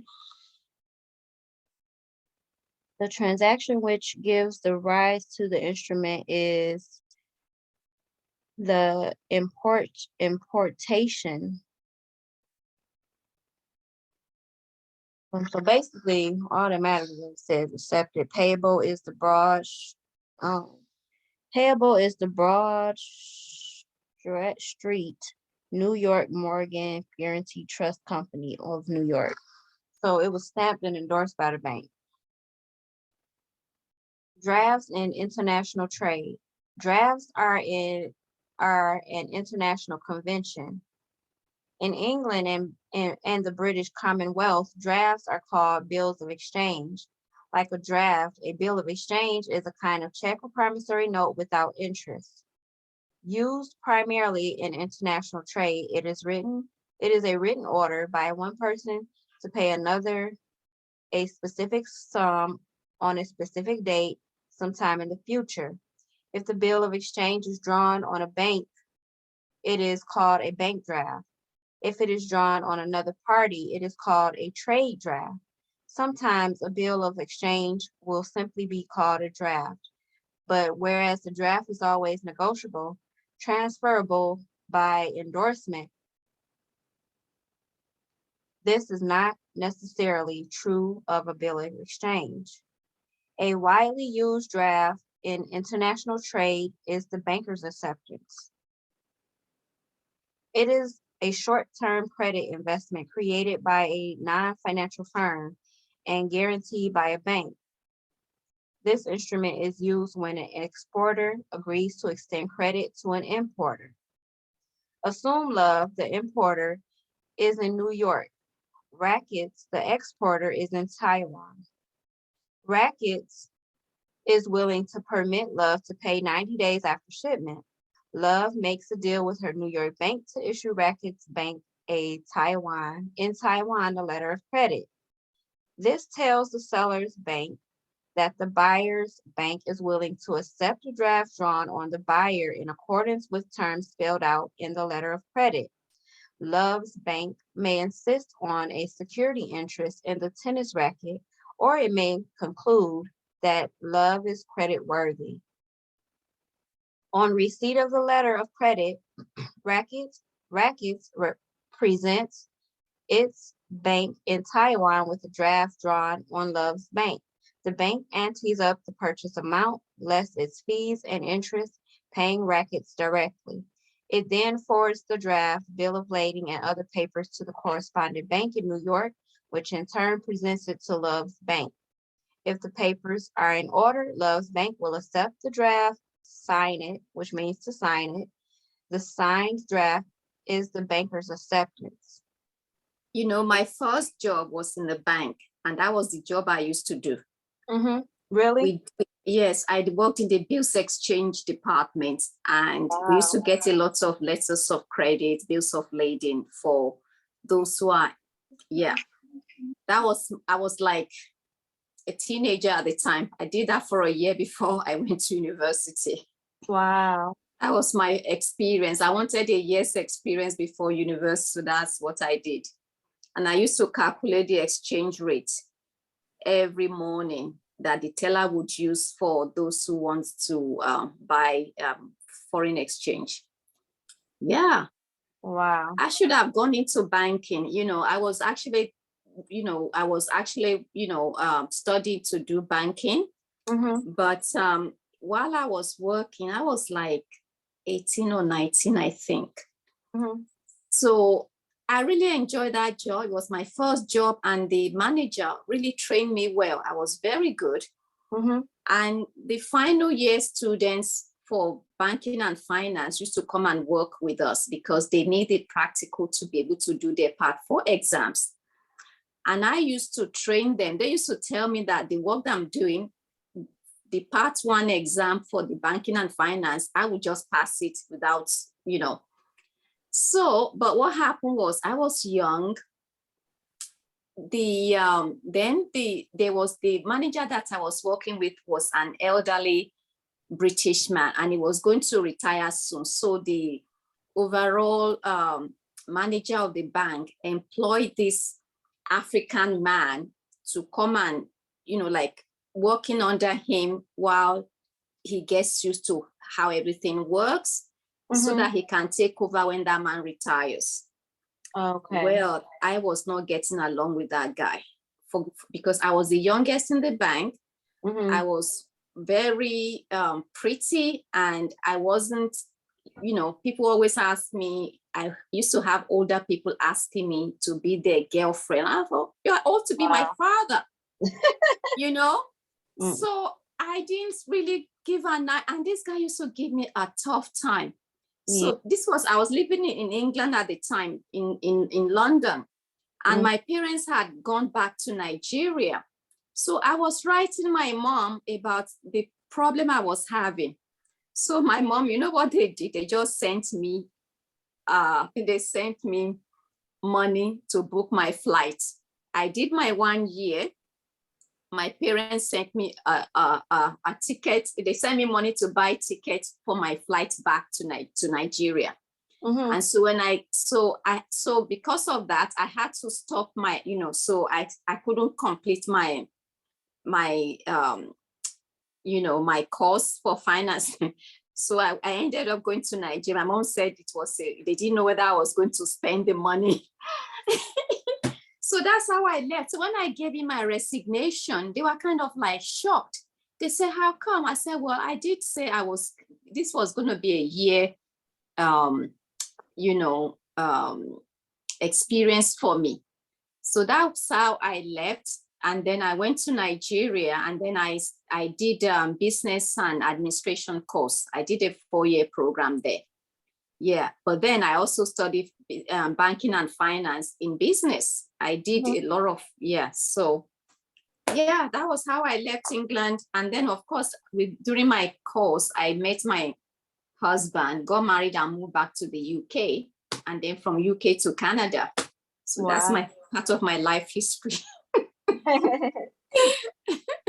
Yeah, it's almost like mine. Mother, I actually started like learning about accounting and stuff like that my last year of high school, because I got pregnant and got kicked out of regular high school and was put into this pregnant school. So they had a accounting class, and so that was interesting to me. And so I started taking accounting, and my first job after I graduated, after I had my son, my first job was an office manager at a real estate company at Century 21. And I basically had to do all of the bookkeeping and stuff like that. Wow. Yes, I studied business. I did business law. I did, finance and banking and finance. I did accounting, and taxes and all of that. All of that. That's why when you study business administration, you're an all-rounder. Yeah. I could have gone to do law, and because law was my best subject. In my final year, it was only 2 of us that got an A. But then I wasn't, I was very shy at the time, and I didn't think to be a lawyer, you need to be like, you know, I didn't, at that time, you know, I had not met my biological dad. My biological dad is actually a lawyer. So I had started doing this. So after, when I got to be, I think it was around 21, I got to meet him. And he was saying to me, you know, it was saying to me, why am I studying? Why am I in college? Why didn't I go to university? But the fact is, when I went to Nigeria, the universities have already, you know, they've started. And I didn't want to stay at home for another year because I knew if I did that, you know, my stepdad would make me to be just cooking and da da da da. And then before you know it, you don't want to go to school anymore, right? So I said, no, I'll just go to college. And after my college, I'll go to university to do my master's. In between that, I did finish my program. In between that, I got married, had my daughter. And, you know, I did try to go to do master's, but I withdrew from my program because I didn't like the curriculum of the university. Plus, I haven't, you know, I have been like, I was working and doing this. My daughter was already, I think my daughter was already even in university or just about to go. And I was like, you know, and I was in class with young people fresh from high school when I was having to take my algebra. And I'm thinking, I have not done this in years. Right. So I said to myself, and, you know, math was not my strong subject. And, you know, when you are, and those guys, they know all these things. And I thought, you know what, Flora, nah. My daughter said, no, mommy, stick it through. I said, no, MBA is all good, but you know, I was just like, and by that time I was already stressed working. And then at the end of the day, oh my gosh. So I said, no, I withdrew from the program. Yeah, anyway, I'm retired now, so I'm good. I can do whatever I like now. Right. Right. Awesome, mother. I also started taking a business class, but I was what was that name of that school? Phoenix University, where you do school from home. And me too, I didn't like the curriculum. I felt like it's like it wasn't teaching me nothing about business, everything besides. And I'm like, okay, I'm doing all this study. Yeah. And you know that, you know, the thing is, even after you are done, I've never used algebra to do anything. Okay. You know, but they make it compulsory. And half of the stuff you are being taught is useless. Right. Because at the end of the day, what you really need is how to add and subtract and count your money. That's how you know, what you really need is investment techniques. Investment knowledge is what you need to make your money work for you, but they don't teach you that. Right, exactly. I learned that we're getting the best education here. Yeah, I said we're getting the best education. We're getting the best. Well, I went and learned. I learned how to do real estate successfully. You know, I learned all of that, and that was what really helped me in life. All the stuff that I learned in school, apart from helping me to get a job, they were just useless. Right. Everything that helped me in life, I had to invest in myself and learn it outside of, you know, the system. Traditional system. Too much. Yep, they set you up for failure. They do not set you up for have success in this real world at all. So we gotta unlearn to relearn for ourselves because we're not playing games with these people no more. Not at all. No more games. No more games. And you know what I find was, I remember, you know, I was in a job that they were really giving me, you know, they were giving me problems. The management were giving me problems. I was a solo librarian with the architects and engineers in the government because they didn't want me in that position because I'm, dark skinned. Well, I said to myself, Flora, you need to get yourself out of here ASAP. So every day I would get on my knees before going to work and talking to, praying for God to show me what I can do without having to work for anybody. No, that's right. Finally, I got I got the what to do. So I went and I did my research and went and, to learn whatever it is. And, after I did that, I go to work. I didn't care anymore because now I know what I can do without, Right. didn't care about the job anymore. It is so liberating. Yeah. I will go to work knowing fully well that I have something else that I'm doing that is giving me joy. It was like people didn't understand, and I never say a word to nobody. I just, I report to work and I just clock in and clock out. That's the way I say to myself, get there to work and leave and do the job. Yeah. Yeah. Yeah. I did it to the point whereby I could get my retirement without any what do you call it? Without losing any money, Wow. Beautiful. Well, I'm not going to hold you ladies any longer, and gentlemen. We're going to Yes, stop. because I got to step out the truck for a minute. Okay, no problem. Yeah, we're going to end it for tonight here, and we'll conclude, or not conclude, but we'll pick up where we left off at on Thursday. Of course, tomorrow is meditation. So how have you guys been coming with the challenge, the meditation challenge that I gave you guys? I haven't been able to keep it going on my phone, so I don't know.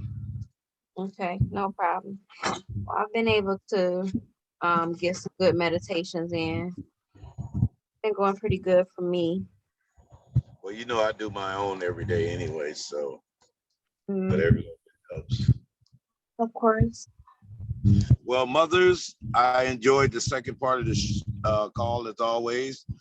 Y'all discussions, but at this time I have to say peace and love. Islam. Peace and love. Call it a night as well, everyone. So thank you for joining me this evening. Mother, before you go, you mentioned the People's Remedy. Is that .org or .com? It's .org. It's the people. Let me put it in the chat because it's the People's Remedy Inc.org. Okay. So I was saying in regards to that, we can go in on the price, you guys. It will make it a lot easier for myself as well if we could go in on the price and then just share the login information. And then how much did you say the 6 months access is? It's $1,050. Oh, that's a lot. Yeah, so $1,050. Wow. So we can start. And the 150 is per month. Yes. And we could share that. That's probably I don't know. Yeah, it depends on the group. I think the 150 a month, we can share it. That would be more reasonable for us, I guess. I put the wrong I link. agree. I think we know so much. We just need to just let it all flow together. We don't, I understand people coming in fresh. It's really mind blowing. I've been looking at a lot of this for almost a year. I just need to glue all the pieces together. Pretty much, yeah. But yeah, that 15, I don't know, that 1,050 hurts my feelings a little bit, but it does. Yeah, it hurts my feeling. I find, well, I guess the person, if that's their way of making money, that's their price. And it's an offer, right? You if it's okay with you, you pay. If it's not, Yeah. Now, the only But other we can, suggestion that I suggest is we can come together for the $250 and do a consultation. Because we all pretty much have the same questions. And we do the $250 consultation with them. It's just the consultation, that's it for the 250? Yeah. Yeah. how long is that? Is that an hour? Let me see. If it's 30 minutes, that's a no. Oh, no. I think it's more than that. But I feel you though. Let's see.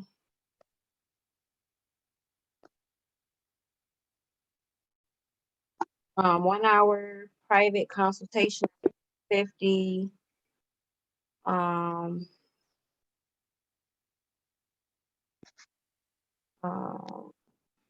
on, move. So I guess it's about business law, the rules to success. Oh, wait a minute. What is this?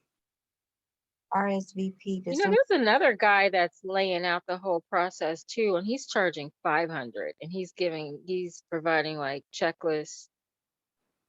Really? Anton Bay is his name. Okay. What's his name? And Antoine Bay. Antoine Bay. Well, you know what? I found a book on Amazon that helps you in correcting all these things. The books are expensive. I guess because they show you step by step. I put it on my bucket list for later on. Some of them are like $1,000. Wow. Yeah. Wow. But you that is, they have volume. They are in volumes. There's volume 1, 2, 3. I think it is up to 5 volumes. The first volume tells you, the whole thing that we already know. And then it just gets on, it increases your knowledge and what you need to do to come out of the system. Right through to the end when you can start giving yourself credit. Isn't very those expensive. other 2 books that we have, don't they cover that in short form? Correcting your status, and the other one, sign in, whatever that was. Well, from what I'm hearing, they don't really give you the step by step. They tell you, and then you have to do the bulk of the research yourself. Right.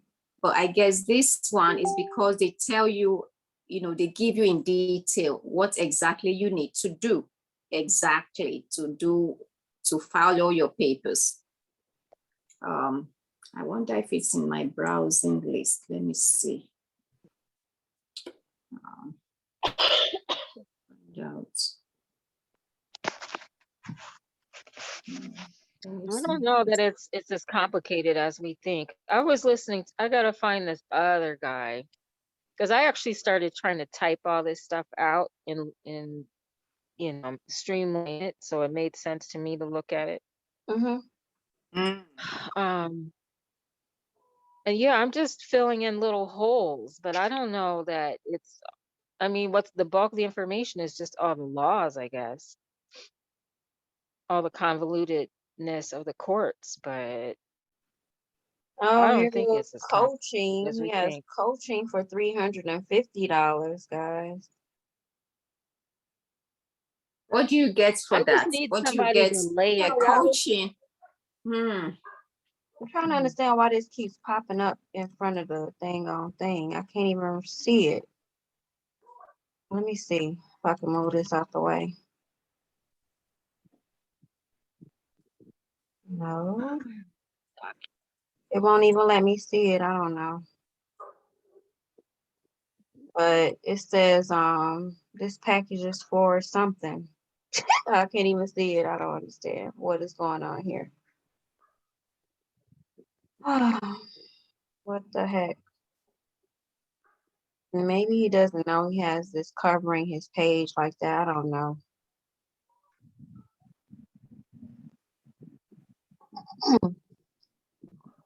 Cast. So go back. Oh, they have coaching, hour and 45-minute coaching. At this point, all I need to know about is, as far as like the first procedures as far as getting started. Do I need to go get a DBA and a power of attorney? Is this the steps that I need to do right now? And well, he already done said it actually in a video that I watched earlier. So I don't know why I keep questioning myself. Actually, no, I found the book now. It's called Redemption Manual. Oh, the redemption. Yeah, 5.0 book. I think it has up to there's book 1, 2, I don't know. Yeah, book 1, 2, 3, 4.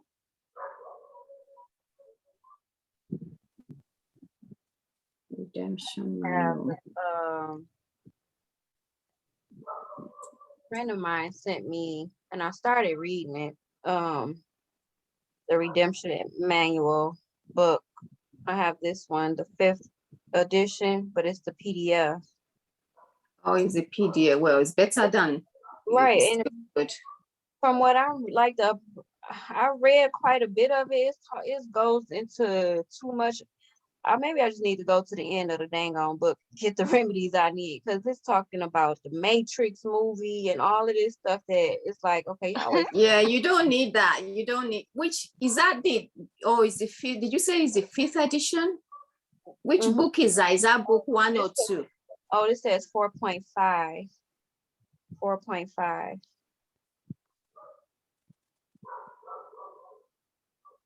See, it's talking about the Wizard of Oz, all this extra stuff. Yeah, I guess it's telling you the history of how the Matrix, all this stuff that links it to, to what's happening, to what we're in. I already know all of that shit. Yeah, I already know all of that. Right. I bet that's just the beginning, right? Yeah. You need ones that is higher than that. Okay. Because it's what does it say? Historical background, section 1. Okay, so I did only get through the first section because information and articles on U.S. government bankruptcy reserve. Which one is that? Is that it says Redemption Manual 5.0? Is that book 1? Well, this is I don't know. This is just it says 4.5 edition. And then he sent me several of them. Let me see. Oh, well, the one I'm looking at says Redemption Manual 5.0 book 2. This is book 2. I don't see book 1. Okay, operating. It says operating secured. Because I think 1 is it's right. $100. Oh, this is Mother Sherry sent me this. Mother Mia actually sent me this, I believe. That's Sherry Russell. But for some reason I can't open and it's 2 or 4. Okay. I wonder what year that is. Let me see. I'm gonna try to pull open. It says it's by Sovereign Fighting Solutions. That's the author, and then Americans Bulletin author. That's interesting. Let's see. Here's book 1 right here. 1 of 4. So apparently there's 4 of them, Mother. Yeah, there's 4 of them. Okay, book 1 of 4. And it's online? Well, this I have downloaded on my computer. Okay. But I can send it to you all. Yes, I'd love to have access to that. Okay. At least see what he has to say, if he will help us with the remedy. Okay, let me see. How can I send it to you? Amazon, it has all the books under the author's name. The Redemption Manual? Yes. How much are they on there? No, they expensive. They're expensive. I just told you the first one is $100. The one I'm looking at. Mother Flora, what's your email address? It's Flora5365@gmail.com. Shall I put it in the chat? Nope, I'm typing it in right now. Flora5365@gmail. Yeah, at gmail.com. That's it. Anybody else want a copy? Me. What's your email address, Mother? MD underscore Blakely, Blakely at hotmail.com. Okay. And Mother Martin? Oh, you sent me an email before. It's a BEJETA Okay. Martin. Got you. All right.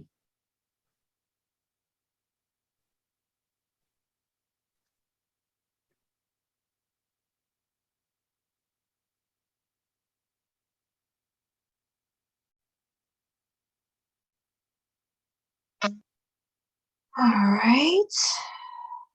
Oh wow.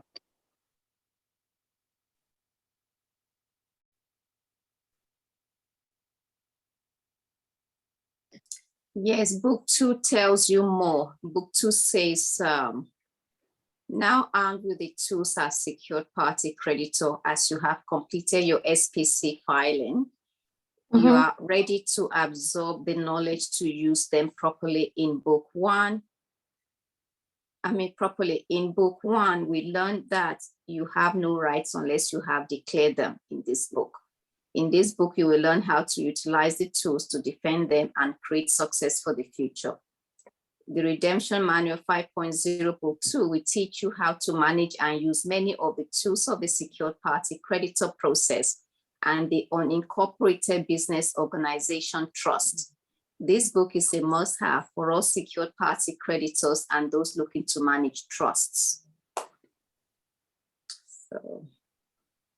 Wow. Okay. Well, it's good that there's some PDFs, copies, you know. Absolutely. I'm trying to make sure I get the right one sent to you all.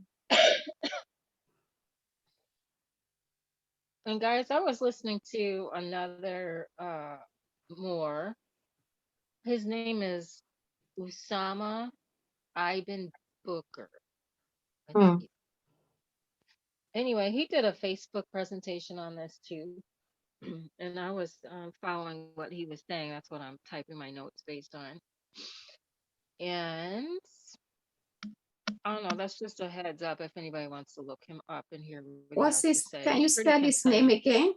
Can you say? Yeah, I probably should type it. I'm sorry. Let me put it.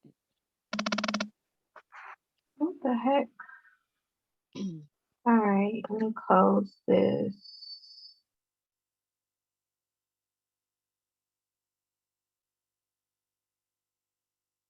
All right, close.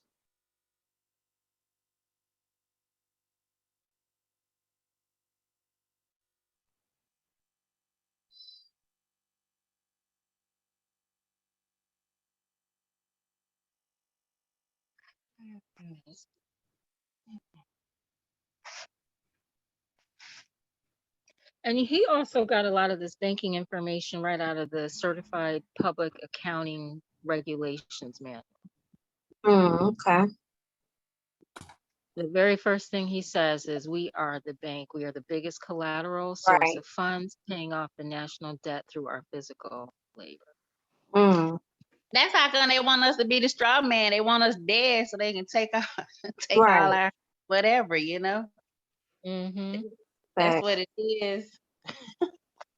They ain't slick. Okay. They've been slick so far, but all that's changing. Actually, so many people are waking up now. It's crazy. Is this the person here, Mother? Who are you talking to? Mother. Me? Yeah, Maria. Can you see my page? My Oh, sorry. Hold on. I'm in the chat right now. Oh, okay.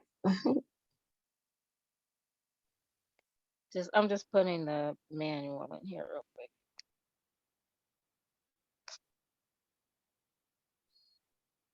But I'm actually already friends with this person, if that's what you're talking about. Oh, really? Yeah, I just haven't seen anything from him though, or paid any attention to it. Okay. Yeah. I saw this like 3 months ago. Okay, let me see which.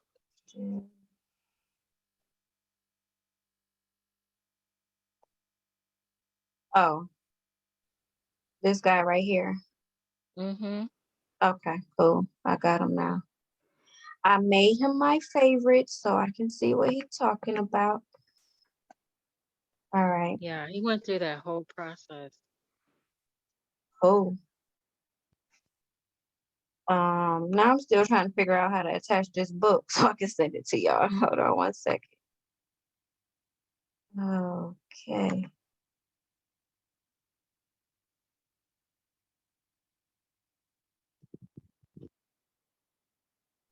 File location. Okay, here we go, right here. All right. It's attaching now.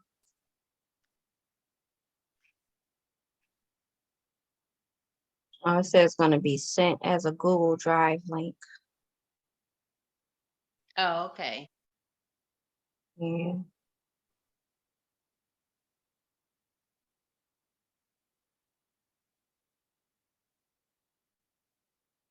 All right, it's on its way, everyone. Thank you Okay. so much. You're very welcome. Our link sharing on. Yep. And okay. All right. Well, that is pretty much it. We got a lot of homework to do, a lot of stuff to check out. Yeah. So make sure you guys are getting your personal meditation time in, but we'll definitely be back tomorrow for community meditation. And again on Thursday, we'll continue this rabbit hole down this rabbit hole. Thank you all for joining me this evening, and you guys enjoy the rest of your night, and I'll talk to you all tomorrow. Thank All right. you. Peace and love, Mother. Peace and love, everyone. Peace and love, everyone.